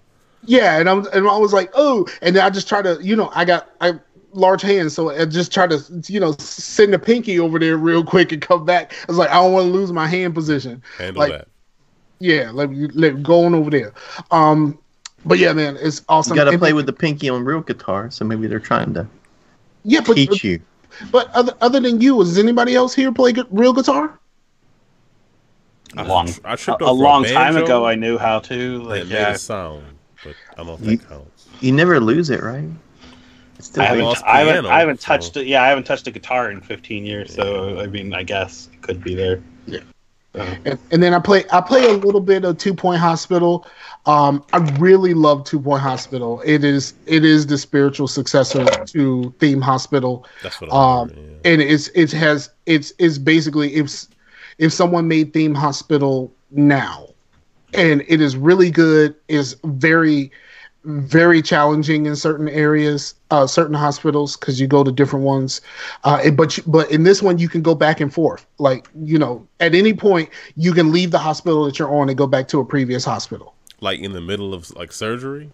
You know what? I'm out, y'all. I'm gonna yeah. You could grab my lunch and get out of here. Yeah. At any I can't point, take this pressure. Exactly. Yeah. At any point, you can go back to the world map, and it also helps you, because if you're in a hard place and you have to do a lot of research and stuff like that, go to a hospital you already finished that has a research lab and make them do all of the research, and you can carry that back to you with the one that you're doing. So it's like real life. Yeah, basically. But the only problem is I only have one person on my Steam list that actually plays the game. So like I only have one person to compare everything to. Who was that? It's homie Stu, Casual Terror. Okay. Geeks for the Win podcast. Oh, it's your boy. My man Stupendous. But yeah, so there's other stuff that I want to play. I rebought both of the first 2 Saints Row games. The first two. The first two. Well, I mean, that first one was dope because two is the apex. 2 is the apex. Like, let's be real. 2 is the apex. Mike, you have any response to that, Mike? So you're saying you didn't like 3 as much as 2? 3, okay. I like 3 a lot. And 3 had some really good moments, especially with their music choices. Like when you first get and you have to clear out that first area, and Kanye West Power is playing on loop in the background, and like at the end where you're trying to save one person or the other, and I Need a Hero keeps playing in the background. Like those moments are great, but it was more. 3 is a little too guided for me. Oh, like, okay. Yeah, 3 is just a little. They narrowed the focus a lot in 3, and 4 is just a dumpster fire. Actually, it's dumpster juice on fire. I'm not sure I'm gonna be able to hear this from the guy who likes Shaq Fu. So I'm just gonna throw this out here. Like I liked it at the time. I didn't like it now. I didn't like Saints Row 4 either. I stopped playing Saints Row when I had to take the septic truck, and spray the houses with the tanks. That's like the first mission in 2. Yeah, I was like, it can be, but that's pretty early on. I was like, I'm out. I played a lot of the first one though. I don't know. The first 2 seemed like ripoffs of Grand Theft Auto. Oh yeah, the first one was completely, but there was not a whole lot to play on the 360 then. It was great. Right.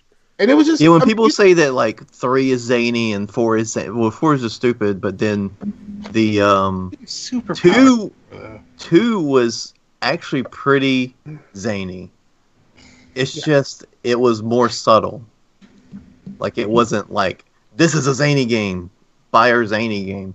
It was still marketed as Didn't they justify that the map had changed because there was a giant earthquake in whatever the place is? And they're different cities.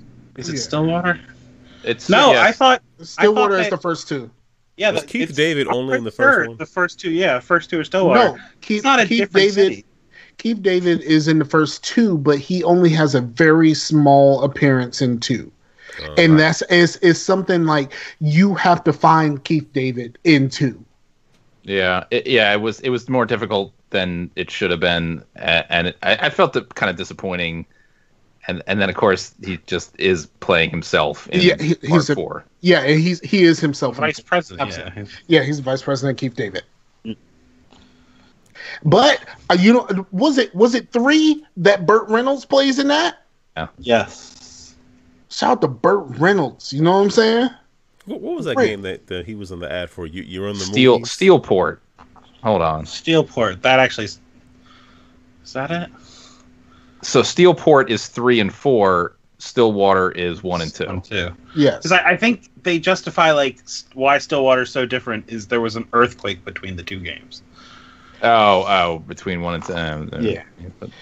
Well, they also were just like the game. Pick your character because the guy from the first game like had a horrendous fire accident or something. You had plastic surgery. That's why you could look different from game 1 to game 2. And just become a female if you like too. Right. Yeah, but see, that leads into some of like the zaniness that Chase was talking about, because through that whole game, every time you see somebody that knew you, they always say like, you look different. Did you change your hair? And it's like the same joke, but it's just kind of silly. And it's just like, okay, I'll just roll with it at this point. After the second person says that, you just kind of roll with it. But basically what happened for most people who didn't actually finish Saints Row 1, once you finish all of the missions, they send you on one last mission. You go on a boat and then they blow the boat up. Yeah. And you are still alive. You wake up like 2 years later or something like that, and everything's different. And then you recreate your character, and everyone does that same joke over and over again. All right. Yep. No, they're all good games. Wish that PSP game would come out. No. I know it was supposed to. I know. There has been a job posting for what people suspect is 5. And hopefully they get rid of all of this future stuff and go back to straight gangster. I want some straight gangster. Like I like Grand Theft Auto 5, but it's just way too self-serious. I want some more zany. So Saints Row, I didn't mind the craziness of the game. I just think the game was just too easy. Not really like easy in a way that, oh man, I'm overpowered and killing enemies. I mean, I'm fine with being overpowered, but it's too easy in the fact of just everything's unlocked. I didn't feel like I was like working for anything. Like I couldn't, like, why am I going to like get this car when I can just like jump and fly everywhere? There was no reason to be in cars in 4. Broke the purpose of like an open world. You could just be anywhere, anytime. Yeah. You had super speed and flight and whatnot. There was no reason to use cars. It's kind of like the same thing that happened to Crackdown. Like once you're like you get all of your agility and all that kind of stuff. Like, why am I driving anywhere? If you want to do the car transforms skill. Too. Yeah. Well, but only some of them. Yeah. Yeah. Only the ones that only the 3 that they give you initially change. But I mean, does anybody think that the new Crackdown is going to be any good? No, I don't see how it could be. There's been so much innovation in open world games. It has to really be something to impress. I think it's got a chance. I hope it's good. Don't get me wrong. I like it to be good. I think it'll be good, but Crackdown was never a system seller. The only reason why we bought the first game was for the Halo beta. And then the second one was such a letdown. Absolutely. And then here's the worst part. I didn't have the money when it came out. So I bought it like weeks after the fact, and everybody had moved on. So I had no one to even try to get through that mess with. Nobody even told you not to buy it? No! Dang. Sorry, man. Yeah, it's weird that like Crackdown's become Same like thing this happened with big Chrome system Hound. seller type game when it was always kind of a B Chrome game. Hound. Like, not that it's a bad game. No. It's just like not that. It's almost like all of a sudden everyone's getting super excited for Time Shift 2. Like, No, that's the big I mean, system seller. Time Shift is a solid B title, whereas Yeah, it was Crackdown, Yeah, but it's a Crackdown- good game, but nobody thought it was going to be good, and it's not a big game. It's just when I realized that it was a fun game, I played that nonstop till I was done with it. Like it was I mean, very it's still a addictive. solid B game, and like, it doesn't seem like the game to like sell a system with, like the B Like, or. Time Shift was like a bug riddled mess that was like, I enjoyed it for what it was, but I played a lot of I bad barely games. remember. I remember the Well, poster of Time. I feel like I remember the cover for Time. I mean, Shift. that Time Shift demo that was on the Xbox official magazine disc is a completely different game than what actually came out like 2 years later. As well as Well, I mean, that's just the first thing that I thought of that popped in my head. Like, okay, like all of a sudden, the Darkness 3 or like any Vanquish 2. there was a like third any Darkness? sort of. I'm just No. saying, like, Oh, I'm sorry. I'm like these type B games all of a sudden being a big game to come out. This is the game everyone's waiting for. Well, but I mean, Bayonetta, I feel like was a solid but not spectacular seller when it was just a game on Xbox and PS3, and then it became like a massive deal for Nintendo because they made the exclusive deal for Part 2, and now people are losing their minds over Switch releases and a third game and whatever, and it's like, all right. Yeah, I never finished 1 or 2. This is also the reason like Giant Bomb tried to do that series of B games, and then no one agreed what a B game actually was. So They just canceled it. yeah, so Canceled it. All right, I'm good. Mike, So I'm still poking at Metroid on 3DS. plowing your way through.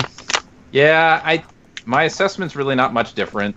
I think I've discovered other things about it that I think are bad. But I mean, I've gotten to the point where I will like, I want to play it because I want to finish it, but Gotcha. it's still not.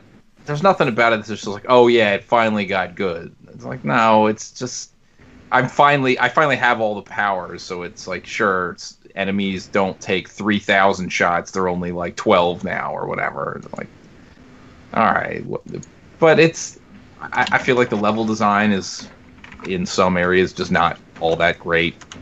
I encountered a boss that was not a Metroid, and that fight was just a slog from start to finish. It was like, all right, yeah, there's going to be 3 different forms. The first one you're going to have to try about a dozen times to get through it, and then the second part, another dozen times. But remember, every time you die, you got to redo the first part again because it's straight through. You're not starting the fight halfway through or anything like that.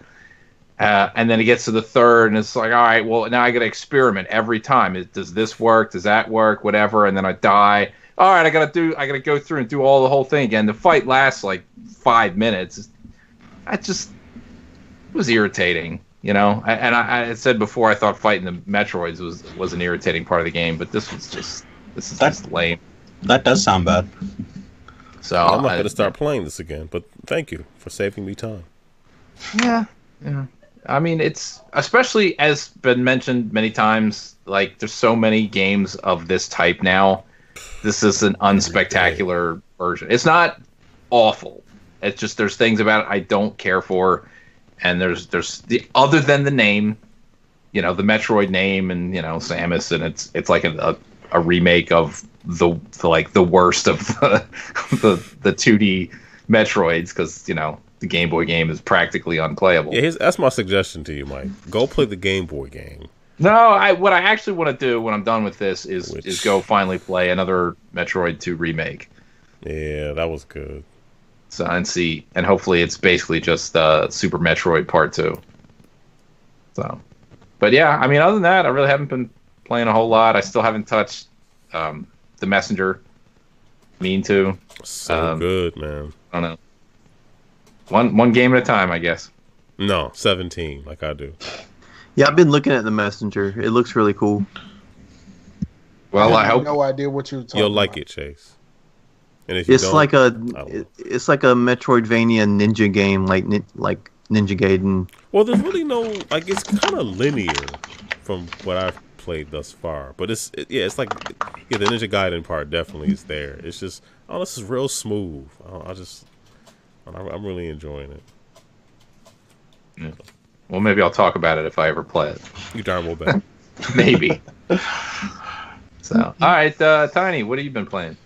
So I picked up a bunch of DLC for Rock Band 4. I finally told the Xbox to go download all my DLC and whatnot too. You didn't make the same mistake I did. Thank goodness. Was it it took it a week? Oh no, to do it. Okay, okay. When I first got Rock Band, I have 400 and something songs. So when I first got Rock Band, I was going through the thing, downloading I songs. to do that. No, I was downloading songs individually, and then someone said, "You do know that you could just go to the thing go to that part of the Xbox and say download all of this stuff in one shot." But see, here's the problem with that. Because I have so many songs, Xbox gives you that notification for each song that you download. Oh yeah. So that was fun. So it was a day and a half of just blink, this downloaded, blink, that downloaded, yeah, blink, I turned off this downloaded, blink, that downloaded. Oh my god, that was annoying. But go ahead. I'm sorry. Well, so I had done the transfers because I needed to make sure I did those in time or whatnot. But this was finally because I don't remember last time I played Rock Band 4 probably was close to launch, and for the first month they didn't have an automated way. They were go through the store and download your song. No way, bro. I think this one was 687 songs.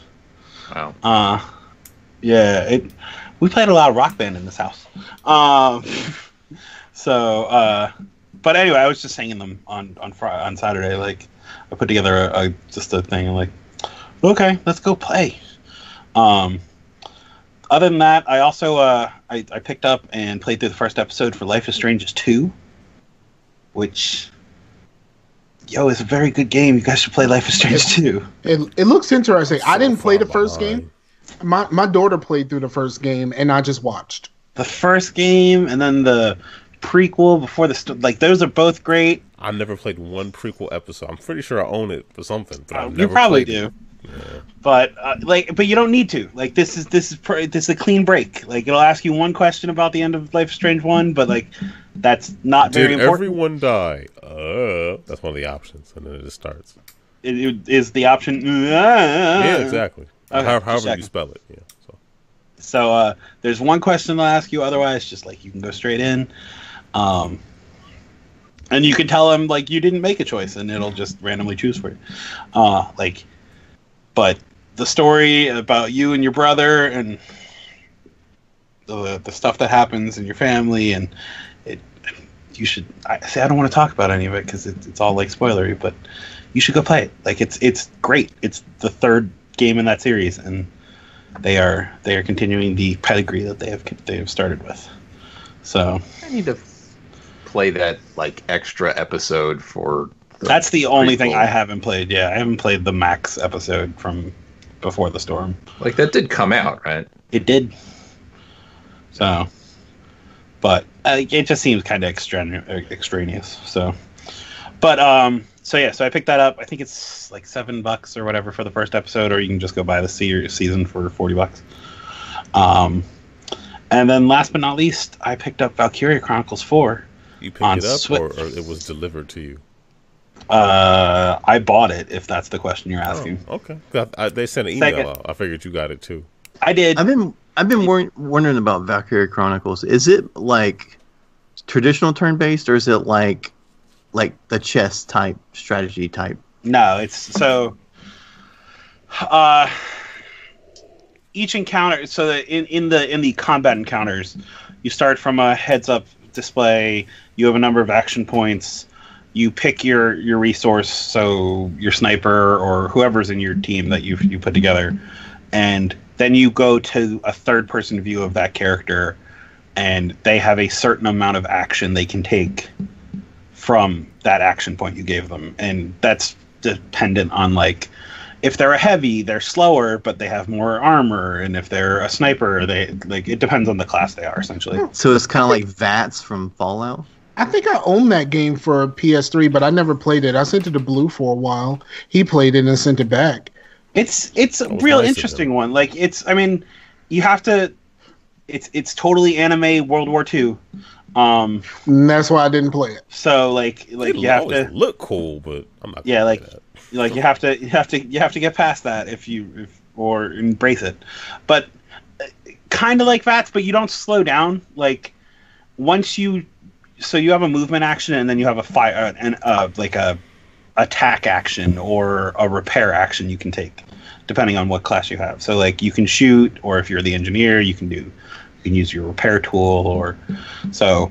And you only have certain number of action points you can do during the whole your round, and then the enemy gets around, and you go back and forth kind of deal. So, get around. But I mean, I'm playing it on Switch. Like the game seems to run great. So I started something. So I'm playing on Switch. Like it runs great. It looks great. The only things you have to be aware of is on Switch you have to download it. Like if you really want to play it with the original Japanese voice acting or whatever, you have to. Which I know you do. Separately. No, I still have all the.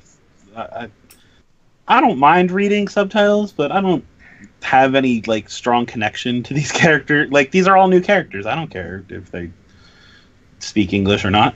So if I don't have to because that's the thing with me too. Like when it's animation, it's like these aren't real people, so they can have any voice that I would like them to have. Versus watching an actual person, you can kind of tell that's not their real voice. Exactly.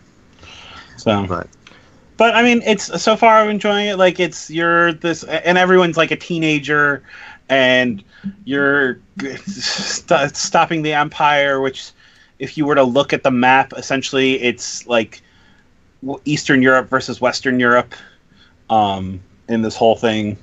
So, and the Empire is the Western, it's Eastern, and the the Federation is the Western part, and you're part of the Federation, and like you all signed up because the Empire invaded your hometown or whatever. So it all changed when the Fire Nation invade. Exactly. I mean, there's definitely some reminders of Avatar in there. So like, yeah, I always wondered about that because when I see like JRPG and strategy together, I normally think it's going to be that like checkerboard, like Fire Emblem type stuff, and I don't really like that. Mostly just because I'm not good at it. Bro, if your PS3 still works, I'll send you the one that I got. I don't have my memory got stolen, man. Oh yeah, I forgot. I mean, it's the first one's on PC for like $10 or something. So, yeah, like if you really, it's also just buy a PS3 for $10. Like, yeah, yeah, I'd probably get it on PC at the $10 store. Give me that one right there. So, but yeah, I mean, it all so. But again, I wasn't sure about how it was going to run on the Switch, so I waited till after it came out to see what people were saying. A question in the chat from Mike J. He says, does anyone remember another alternate World War II strategy / RPG game that had werewolves? Operation something was in the title. I'm not going to know that. That doesn't sound really familiar. But I mean, was it that it was a 360 game, right? It was like a. I the thing with werewolves I can think of is the Order 1886. Yeah. Operation Darkness. That's actually think of a much better game. It looked good. Hey, well, I just had a conversation on the Dream Team about the outfit. So the outfit they were trying to give that game away. I have so many of those stupid faceplates for the Xbox for the outfit. Like, that game was it's just a stupid arcade game, and that was fine. Like, that game was a lot of fun. No, I stopped listening to Major Nelson because he convinced me that game was awesome before I had a 360. So when I bought a 360, GameStop was having a buy two get the third on some used games. So I got that as a part of my 3.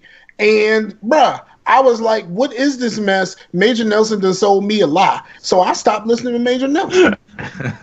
He's right next to Nintendo now. Like, goes.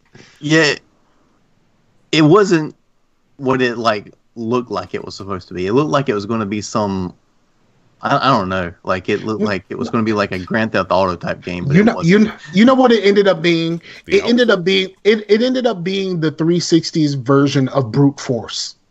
Ooh, you know what? I can't even argue with that one. It was a game that looked really good until you actually has played all the elements. Wait, no, it doesn't. Right. I actually read the Brute Force book. I have. Why would you do this? Okay, there was Hurricane Isabel. That's what happened. Oh. I ain't had no power for a week.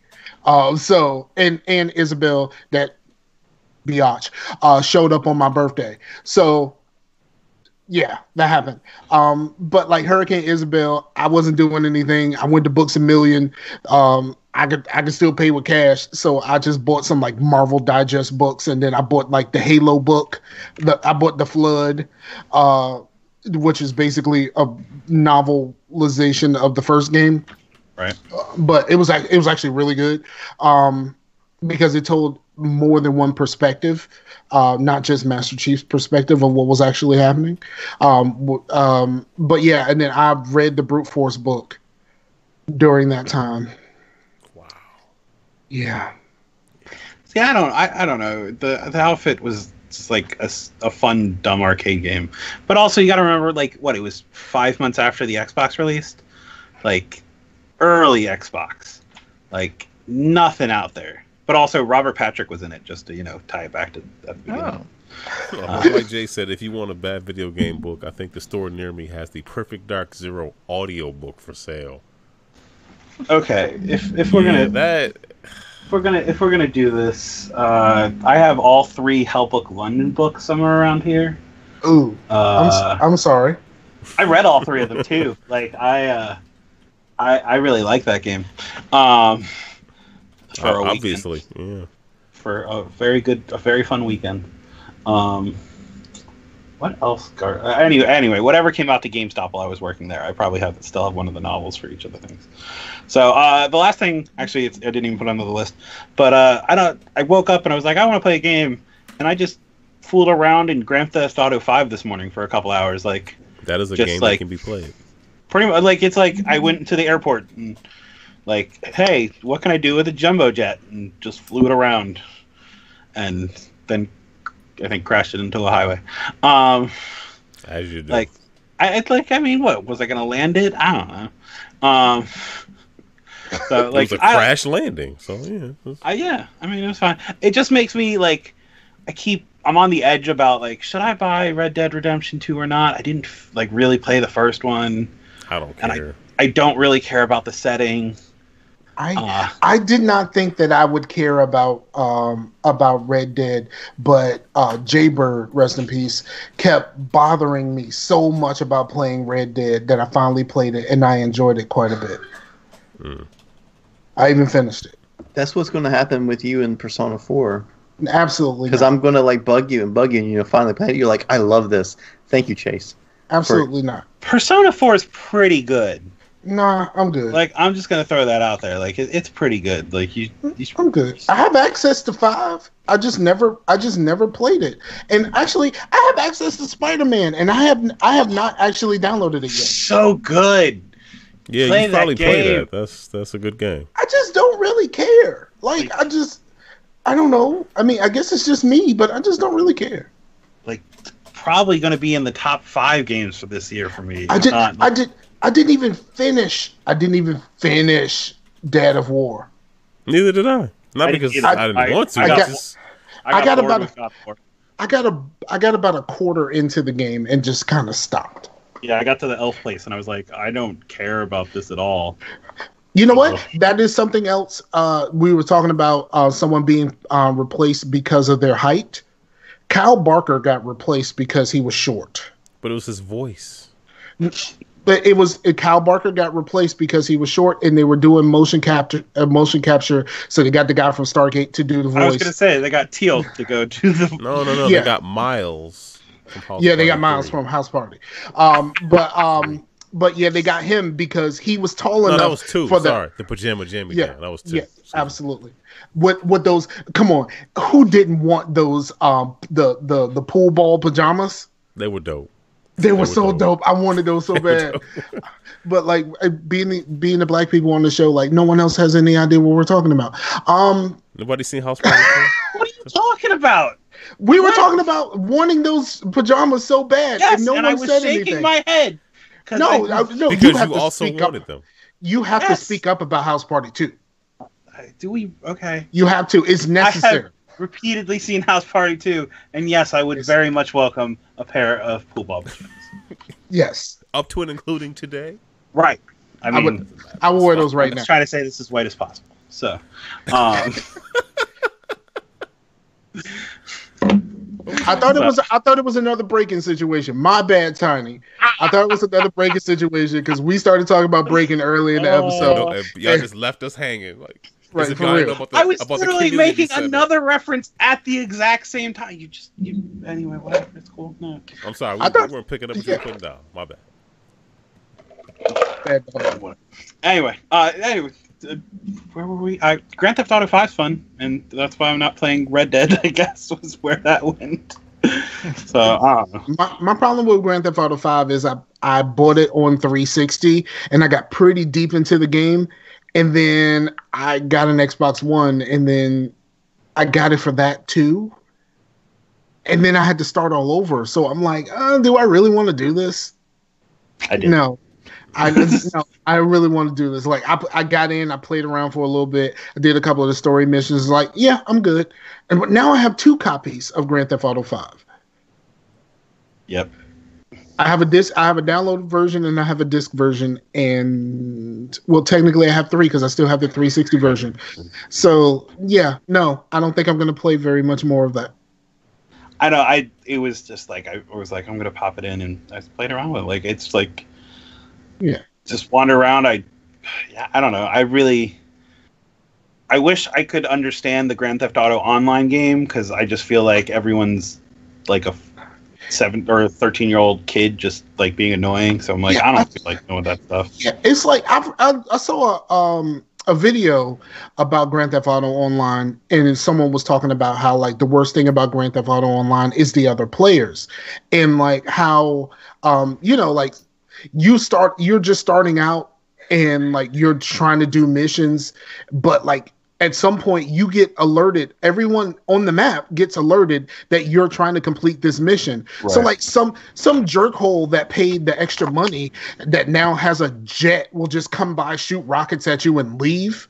Like, and it's like, bro, I'm trying to do a mission. Like, I'm not even messing with you, but you just go hit me with the jet and then leave, bro. What is you? Yeah, I wish there was a version of the online to where it was just the world and the NPCs and stuff, but I can just go in there with just my friends. GTA offline. Yeah, a role playing server. GTA couch co-op. For the people who actually want to play the game. I see. When you say a role playing server, I just think of the Grand Theft Auto with like 3 and Vice City role playing servers where people like follow the streets, like the stoplights and whatnot, and like drive buses around the town. Oh. There's a video that I saw last week, and I know I'm derailing. Where they actually get a cop to play Grand Theft Auto, and they give her a couple of tasks to do, and she has to try not to break any laws while completing these very simple tasks. Good luck. Like going to get a haircut or something like that. Like she has to complete these tasks without breaking any laws. Yeah. I think like as slow as she played it, I think she still broke like 4. Oh, but anyway, that's what I've been playing. Aaron, what about you? Let me run down my list of 45 things that So I'm playing some Marble It Up on the Switch, which I'm liking. It's basically like Marble Blast Ultra, just with no multiplayer, but it's the same kind of structure where You want to get to the end of the level the fastest, collect all the gems and all that kind of stuff. It's fun. It's cool. Then the levels get like fiendish as you keep going. So I'm digging that one. Pig Eat Ball came out on Steam from Mommy's Best Games. Friend of the show, Nathan Fouts. Yeah. How many years did he work on that game? A lot. 5 or 6. Yeah. It's been a while. Yeah. Yeah, but it's out, and there's a full campaign mode, and there's a lot. And we played the local multiplayer a bunch of times. So like, you're this pig princess. This whole story, you're a pig princess, and you eat like tennis balls or something. You basically, like, most of the levels are you wanting to go and eat these tennis balls. It's like a top-down view, and I keep hitting the microphone. And if you eat too many, you like barf them all up. Right. And then if you eat too many of the ones that you just barfed up too soon, you'll barf those up too. It sounds crazy, but it's pretty fun. And it's like these huge boss battles and stuff in it. It's legit. It's just is this? Eating tennis balls? like you're like a pig eating tennis balls, pretty much. Yeah, it's right up your alley, Chad. You would love this game. I actually supported it on Fig. I did like the $10 tier, so I just got a Steam key of the game. So I'm digging it. Log jammers. Now apparently the folks making like log jammers is like Windjammers. Right. But the problem is they announced it as like, oh yeah, like another Windjammers game. But then people are making Windjammers 2. So I kind of feel bad for the log jammers folks, because it's like there's a real Windjammers coming. I mean, it's different, but it's Log jammers sounds like another game made by the guys who did genital jousting. It does, doesn't it? Or Dick NATO, yeah. Basically, like, your characters, the hot collabo. Yeah, your character's on like a log, and there's somebody comes out of the water and throws an axe into the the wood that you're on, and like the Pong, it's like Windjammer. So you want to throw the axe into the other person's goal. That's the game. All these different weird, wacky characters and stuff. I don't know. They sent me some Steam keys, but then their Kickstarter is still up, so I'm confused. I'm like, it's out, but they're still. I'm sorry, they're making a Steam version, and they're trying to make a version that will run on the NES. So they're trying to, I think, kickstart like the NES version that they're actually going to release as a cartridge, and to put that one on cool. Steam and everything else. So it's fun. I mean, I like Windjammers and stuff, but it's not like, it's cool for like 10-15 minutes, and then you're like, all right, I'll do something else. But well, I mean, it could be still in early access. Is it still in early access? I need to check, because it's, I mean, you can. I'm thinking you can give them money for some version of that game. I'm pretty sure of that. So, yeah. What else? The Garden Between Us is still a ton of fun.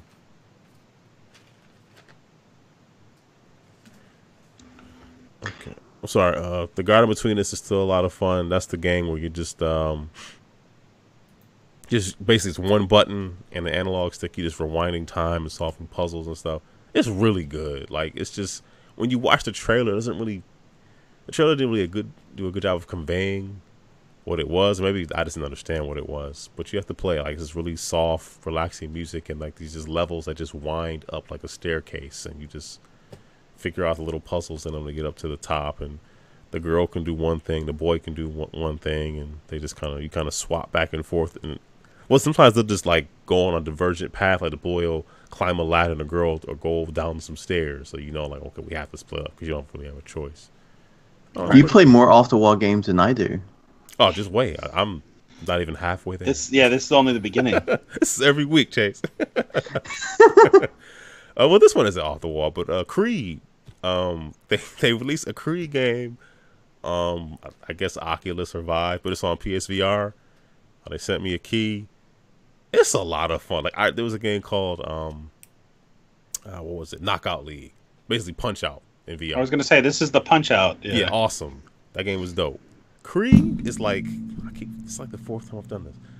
They have you do like the Rocky montage, but in the game. So it's like you're in the gym. It's like, all right, hit the heavy bag, hit this, get on the treadmill, and all you to run, you just move controllers like this.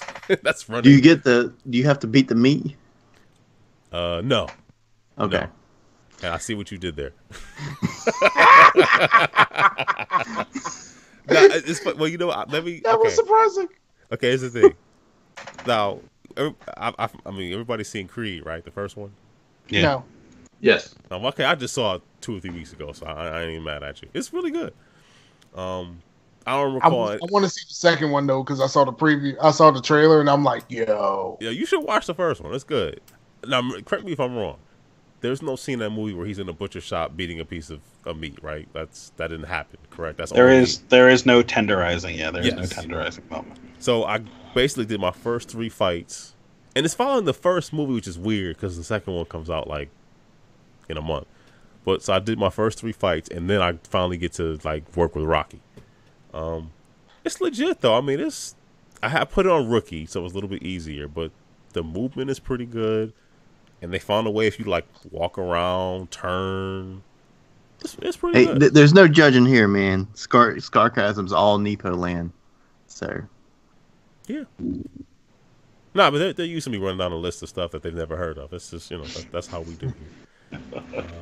Racket Fury Table Tennis VR.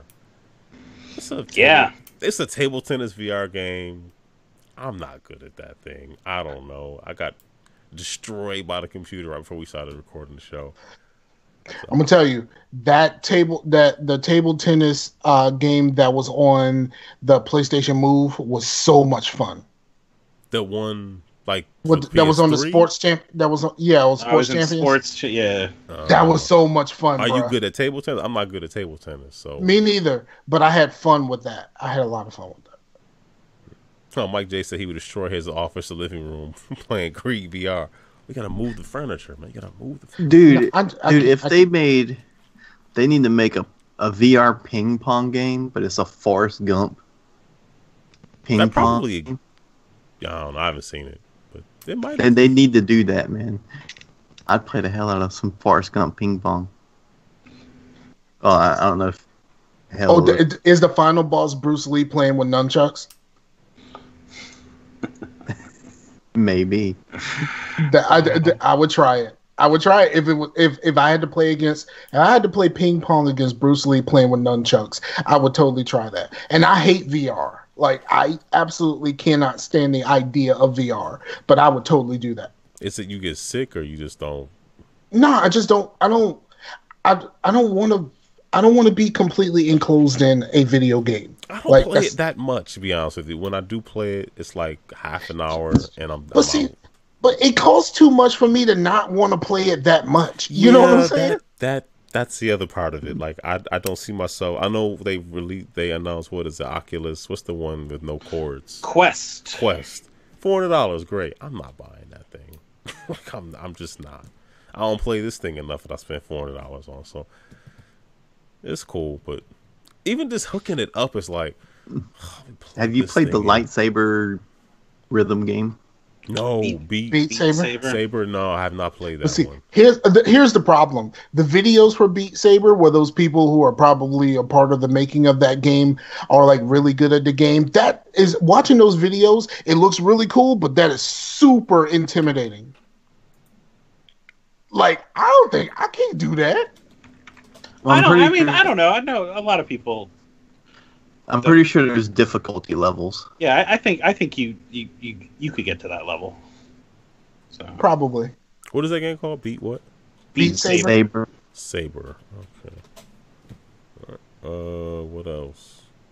I play a game called Sinner, Sacrifice, or Redemption. This is like the most straight up like Dark Souls ripoff. Like the game is just like no levels. You open up in a room and it's like, hey, just fight bosses. And it sounds like a game that was like the title was created in a random video game name generator. It was either this or like Childish Gambino Sinner. Like I mean, it just. Well, Chase and I actually did the Wu-Tang name generator, so we actually know our names. What's yours? Erratic Assassin. Okay. Chase. Well, it was like the Ambassador or something, wasn't it? I don't know. Look up the show because I named it. It was Ambassador or something. I'll find it. You do your thing. I'll find it because I named it the episode title that day. Yeah, so this game, like, I haven't played a whole lot of Dark Souls, but I found myself watching. It was Expert Assassin. Was it Expert Assassin? Expert Ambassador. Is it? Did his camera freeze, or is he just being that still? I think his Oh. your sub just went wonky for a second, Chase. Oh, I did? Yes. I thought you stopped breathing. It was just. I was like, is he gonna be okay? No, so I mean, like, you know, I know there's the boss in one of the Dark Souls. It's called Deacons of the Deep. So like, you're in a room with all these different like these monks and stuff. And they all, like, there's a level like you're walking up and you see these stairs and there's a whole bunch of soldiers with shields and stuff. They just start surrounding you. So it's just a rip off of the boss battles, but it looks like fun. But it's almost impossible. Like, I fought this one ice giant with like these huge, like 40-foot swords, and his stomach is like a mouth. So if you run up to attack him, the mouth just opens up, eats you, and kills you. So it's like, well, what? I don't know. So it's really difficult. What else? Soul Blight. It was Expert Ambassador. That was your name, but it's the expert. Yep. So you were good Expert. at ambassading. Yeah. I'm very good at ambassading. That's a verb. We just made that up, ambassading. Yeah. I embass that. So this game called Soul Blight, I played top-down view. It's another wannabe Souls thing. So many of these games, they're so difficult. Like, the third enemy I can't get by.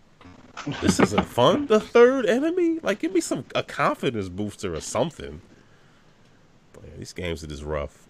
Since you mentioned Beat Saber, it's not like Beat Saber, but I also, since I had my PSVR on, I played a game called Electronauts, which is like a make your own music kind of thing, where you can kind of move all these different elements in and make your own beats and stuff. It seems fun. I don't know how much I'm going to put into it, though. I really want to play this game called Astrobots that came off of PS. Oh, the Astrobot Rescue. This week. Yeah, it looks really good. You know, I love 3D platformers and platformers in general. This is like Mario Galaxy in VR. Yeah. I need to play this game. Like, this has Aaron written all over it, so hope I get a chance to play that one. The Talos Principle is now in VR. Isn't that really tough? Or am I thinking of something else? It's a puzzle type game. First person puzzle. Yeah. It was like, oh, you're what, you live in a robot society or whatever, and it reminded me of The Witness a lot. Which I bought on Steam and then never played. Good investment. That's what you do on Steam. That's like the You're right. purpose. You buy things on there and you never play them. You know, it's funny, Chase. The Switch eShop is starting to get like that. They'll have stuff for like 39 cents. It's like, well, yeah, it's 39 cents. It's 39 cents. So I mean, I might as well buy it. I bought some Snickers the other day because I felt bad for CVS. They were trying to get rid of those. You know, they came out with those like weird Snickers, and they only had the fiery ones left. They're pretty good. And they had lowered the price to 29 cents. And I felt so bad. I bought two with no intention of actually eating them, but I bought two because I felt bad. So you spent 48 cents to help out a $1 billion corporation. I was going to say you felt That's bad for nice the corporation. Yeah. No, I felt bad for the guy that tried to convince me to buy them. The guy behind the counter. Stand next to the basket of unwanted fiery stickers, sir. Please. Right. I never had those, but the one thing that is nasty is the Pepsi fire thing. I never had that. That was nasty.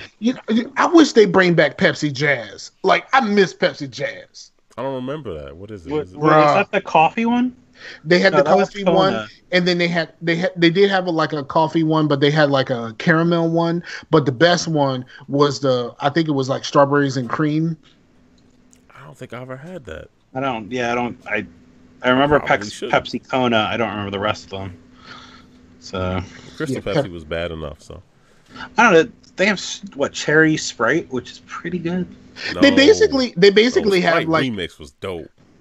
Yeah, it is. But they basically have like Mountain Dew Crystal Mountain Dew now. They just don't call it that. Like I saw it in the store. I mean, I have to buy diet soda, so I can't buy it anyway. But they have Mountain Dew, but it's clear, and I'm like, well, why don't you just call it Crystal Mountain Dew? Yeah. It's because Mountain Dew's owned by Coca-Cola, probably.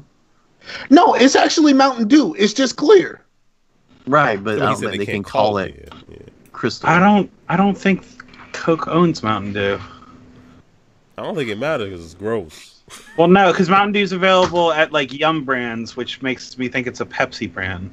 I think it is a Pepsi brand. Maybe it is. Maybe I'm getting it unlike the Dr. Pepper Snapple company. You mean Mr. Pibb? Oh God, you know Snapple now is plastic bottles, right? It's not glass anymore. Yeah. Mr. Pibb ain't even freaking got his doctorate, man. I don't trust that dude. I don't need an overeducated. Like it's okay. Like Mr. Pibb. You're getting kind of robotic there, Tiny. Okay, I thought it was just me. I don't know. I mean, we didn't hear your tyrant on Mr. Pibb.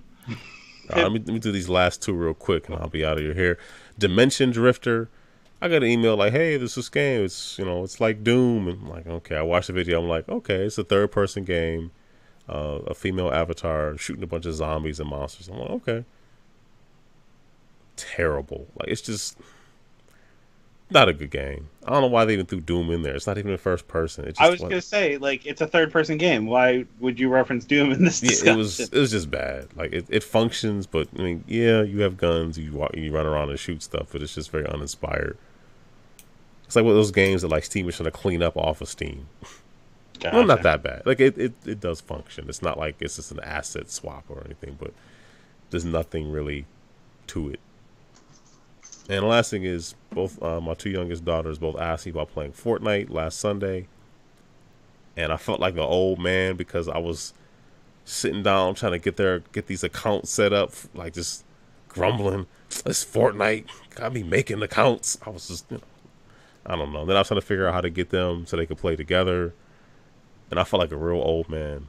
You should have given me a call. Just get them. Just get them on Xboxes. You have enough consoles on your own. Well, no, I had one on the Switch, one on the Xbox One, so they were good. Okay. So have one play on the PC, one on the. It's funny. Before my desktop, before I destroyed it, I did. Yeah. And you would think, hey, I can just reply. I could just. Well, I mean, I need a new motherboard. I figure I'm gonna just build another PC at this point. So that's at this point, I can't use the RAM because anything new needs DDR4. So Fortnite does make me feel old. Like I think what like me and Scar feel about Fortnite is what like old white men feel about rap music.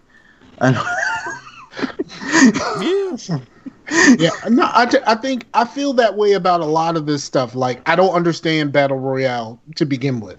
Like, I just don't. Like, if I'm not good at this game, I'm gonna die early, and then I just have to start completely over. I don't even get to finish the match. Like, word? Are you serious? Like, just give me a death match. Put on some straight killer. If I lose, I lose, but at least I get to finish the match. Like, it don't make no sense. It doesn't give you the chance to like get good. Right. But then again, I don't understand like Minecraft. I don't get it. And like Little Big Planet. I don't want to play. Like, I had a conversation with my daughter where she was just like, well, she was talking about Minecraft, and I was like, yeah, kind of doing that whole thing, like when you're talking to your wife. And she was just like, well, you're just saying that because you don't like Minecraft. And I was like, I don't dislike Minecraft. I just don't get it. I don't get games where I got to make my own fun. I'm from the generation, like, I felt old when I said that. I'm from the generation where people made games for me. I played through the game and then I finished the game and I'm moving on to something else. I don't want to make my own fun. Yeah, I understand. I'm not into Fortnite. I just can't, I just grumbled about it, but got them all set up and they played for about an hour or whatever. And yeah, I don't get that. I don't get PUBG. I don't get what this new Call of Duty thing is supposed to be. I don't get none of it. I did floss after I got them set up. I'm not gonna lie. I did floss, so that's always fun. You flossed? Yeah. Like clean your teeth? The dance. Oh.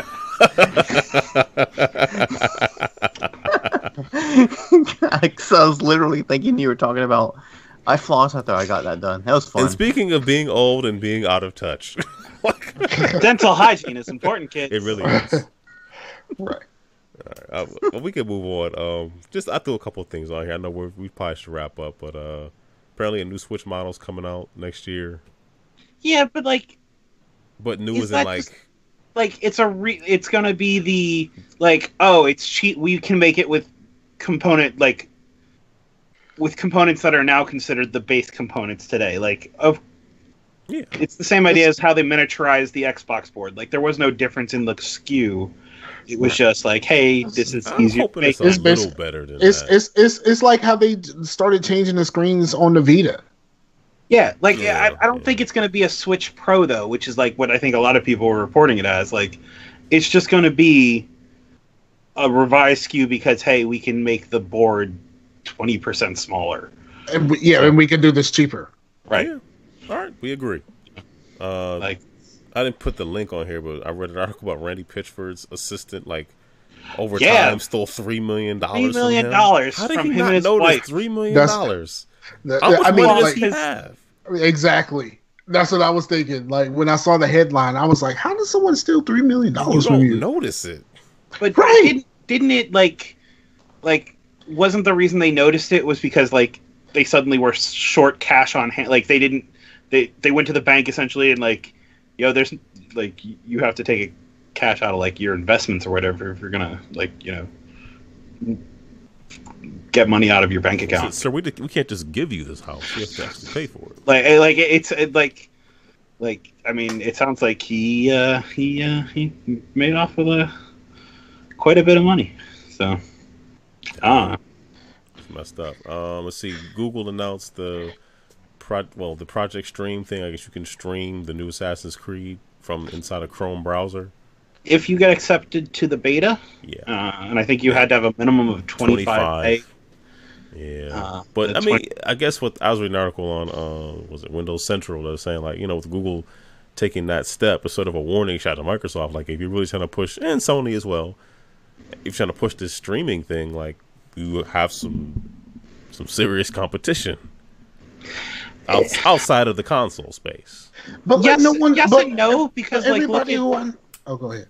I'm sorry, like look at all the Google services, and like how I still many of use them? Google Buzz? I'm just saying that's what I'm using tonight. I got a notification from Google Plus the other day, and I was like, Google Plus is still like, Yeah. there are people here. I have people that still on Google Plus still use Google Plus. It's like a group that I belonged to like years ago, and every once in a while they'll post something and I'll be like, this is still a thing? Right, I like forgot it existed. like I just like it's a shot across the bow for Google or for the other platform holders, but like Google changes with the wind. They do. Yeah. But they have that Yeti thing coming out too, though. But we're Oh, Yeti was this? I thought this was just renamed from Yeti. But we play video games, and like it took a long time to convince people to go digital. Like, are we really gonna go full on streaming? And now Well, people are putting more things on physical media now. Yeah. Like people kill me with that whole argument. Well, I don't buy it. I'm waiting for a physical release. Whatever, man. They're gonna update it 8 billion times. It'll still be outdated. You'll still need those servers.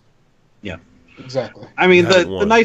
nice thing about this though is And then they said like what Red Dead, the install is like 102 megabytes or something like. I mean Gigs. gigabytes, gigs. Yeah. Yeah. So like even if you buy it on disc, like you still gotta download all that player. Yep. So yeah, I mean it's the cool thing about this is I mean. This will eventually go the same way that business went, though you can see some of the fun stuff with AWS right now with like Amazon Web Services and Azure for Microsoft. Like a lot of businesses have gotten rid of a lot of their physical footprint and transitioned to virtualized environments. Like, and that'll go to the consumer as well. Like people will use this at some point, but our infrastructure doesn't. Home networks don't support that as well as they could. Yeah, I'm glad you mentioned that because this show is going strictly Spotify. You can only stream it on Spotify. We'll no longer be sending out cartridges or discs per episode. So What we need to do is go completely Tidal. It's only available on a paid title. Premium, and had that real premium good audio. title. Well, that's right. The title version, so 8 people can listen to it. Yeah, sorry, 9. I don't know. And apparently, Toys R Us, after firing all their employees, is not going to sell the name and going to try to make a comeback. Yep. Whatever. I'm not giving them any money. And KB Toys apparently is coming back for like pop-up stores or something like that this fall. Yep, that's all I can say. Ninja for why? Well, I'm keeping this clean. Like, why are you doing it? Why do you feel the need to do this? You went away for a reason. Yep. Just stay away. You were poorly managed. So, Well, but did they go?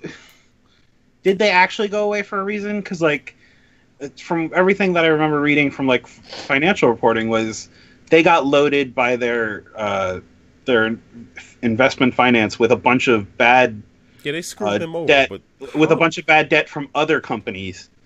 So like, it wasn't that Toys R Us was mismanaged. It was like I don't think it was managed well.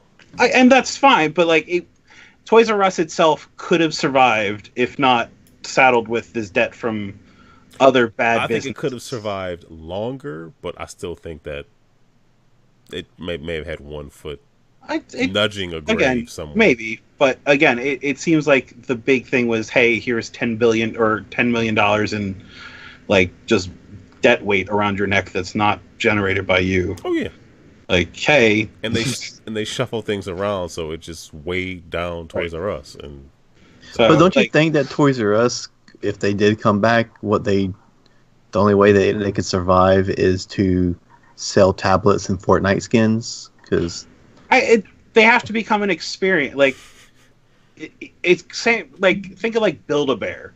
Like you could go buy a stuffed animal from Amazon, but like you go to Build-A-Bear because it's an experience that your child can like do the whole stupid thing. I think the one closest to me closed. Did it? Because like I thought they like reported records after the dumb pay your child's age thing. They did what in August or whatever. Yeah, like my kids have like 8 of those things between them all, and yeah. I mean, there's just like it has to become more of a. It can't be the like you have the teenagers who don't care sitting in the corner smoking up and like, oh, whatever. Like it has to be a reason for you have to give people a reason to go and enjoy the store. Otherwise, like they're gonna bring Toys R Us back for it to just die all over again. Which is so I'm not looking for like it'll have a hipster Christmas and then the stores will be empty all over again. Remember this? Shut your mouth. All right. So. All right. Well, why don't we wrap up? Yeah. All right. Chase, shout outs, plugs, all that good stuff, sir. Yeah, man. Shout out all the listeners from both their podcasts, because if it wasn't for them, then we probably wouldn't have a podcast, because we got a bunch of listeners. No, that's not true. I was gonna say, wait, what? I don't think you could I don't think you could disagree with somebody's shout outs. I didn't know that was a thing. I disagree. I disagree with the fact that if I had one download, I would still do my show. Okay. I don't know if I could. I don't because man. I do this for me. I don't do this for you. I don't care if you listen, but if you listen, like that's awesome. Like I truly believe in the power of me. And like, you know what? If I only have, if only one person listened, and you know that person would probably be Mike J. But if only one person listened, that is he's worth it. That's true. I would still be just as satisfied as I am with the increase in downloads that we've done since August.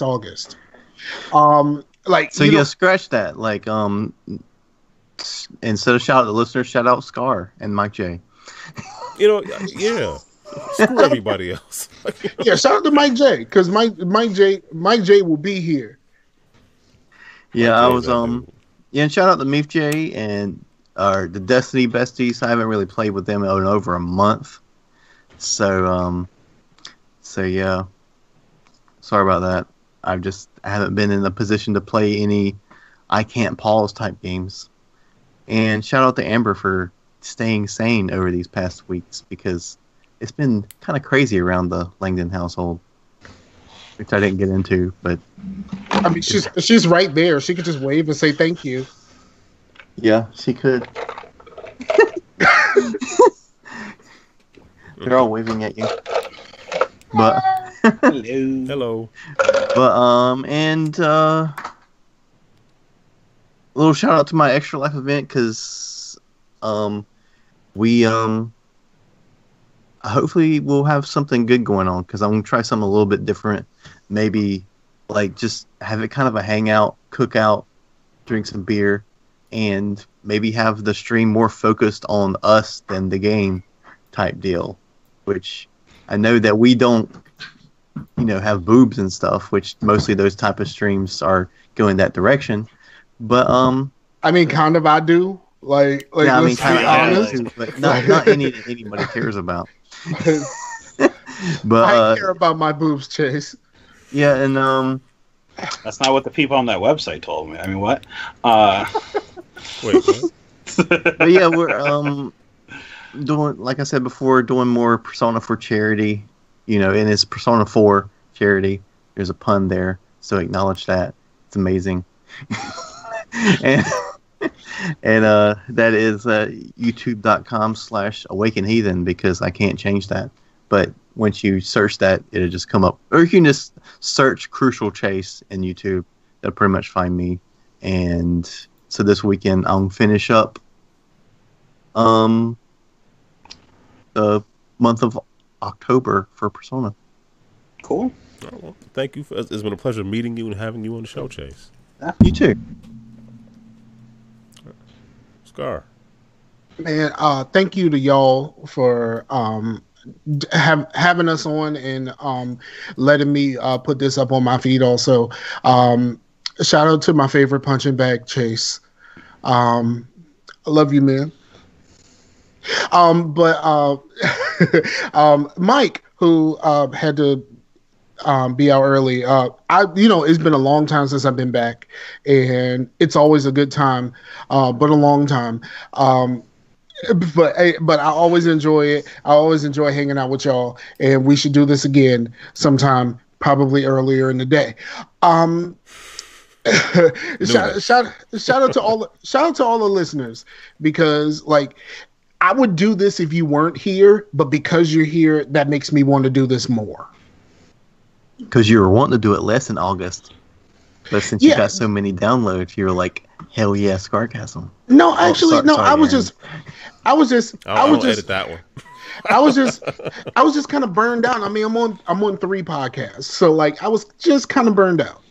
So speaking of that, go listen to the Dream Team, the Dr. 3 AM team, and Facetious with me and the homie Blue. And that's weekly and live. Yes, absolutely. And I can't really cuss that much over there either. Blue ain't having it, man. He's like, yeah, I try to be nice. That's my man's in them. we gotta get Blue back on here too, man. He's good people. Mm-hmm. All right, Tiny. Yo, you are up. Hey, so it looks like we've decided on our date for our Extra Life event. We'll be doing it December 15th and 16th. So, hey, you want to be part of the GameEnthus team? Go to extra-life.org/team/GameEnthus. And come help join us. Like we announced last week, we've raised over $50,000 since we started doing Extra Life. And we want to push that to 100,000. So, more people get involved, more money we can raise. So, yeah, do that. And since Mike's not here, have your dog spayed or neutered by a professional. And donate blood. Donate blood, yes. Yeah. Preferably your own. Don't nobody want my blood. I don't think they take other people's blood. So anyway. Can't hurt to ask. I don't know. Well, thank you, Chase and Scar, for your time. It's been a pleasure. Word Scar, up. it has been quite some time, but it's always good to have you back at GameEnthus headquarters. Word up, dog. And Chase, now that you've been here, you have to come back at some point. Yeah. You have no choice. I'm sorry. It's been decided. I do. It's done. Thanks for having me. I will definitely come back, and maybe maybe I'll talk more. Yeah, Scar but kind of overshadows me a little bit because he's such a. Are you an introvert? A force. Scar? Would you consider yourself an introvert? I'm an omnivert, actually. Oh, well, I'm definitely an introvert, but I tried to be less that on podcasts. Well, you're on a podcast, so that on camera over Yeah. these here internet, so step in the right direction, right? Yeah. So, thank you to our listeners as well. If, like Scar said, if you weren't here, we do like talking to each other in general, obviously, but it's nice that people come in and chat with us and let us know that they're out there. We always appreciate that. Thank you, Mike and Tony, for your time as well. I'm still not paying you. I love you. Yeah, if you want to give us feedback, podcast at GameEnthus.com, voicemail 202-573-7686. And we, like I said, we are now on Spotify. You can stream the same show. You can download it anywhere else and then stream it on Spotify at the same time. So, Well, I mean, you can stream it on Spotify and then do commentary live over it. or call me, play it, and I'll talk about what I was thinking when I said that dumb thing that I Right. said. It all See? comes full circle. See, I'm just trying to follow up on The your idea. Director's Cut podcast. Know what I mean? Yeah. I mean, that seems like a Patreon kind of thing. I'm just saying. I mean, that also means we have to start a Patreon. So. Yeah, I'm not comfortable asking people for money, but yeah, who knows what what time in life will do to you. So anyway, I think Right. that's it. Yeah, everybody. Lord willing, we'll be back next week. I don't know what day, but yeah. Chase, any final words? I think I'm good, man. I think you're good too. Have a good night, everybody. Peace out to the Warriors, yo. I have no problem asking people for money. Well, what happens when they say no and you get mad? Why would I get mad? I don't know.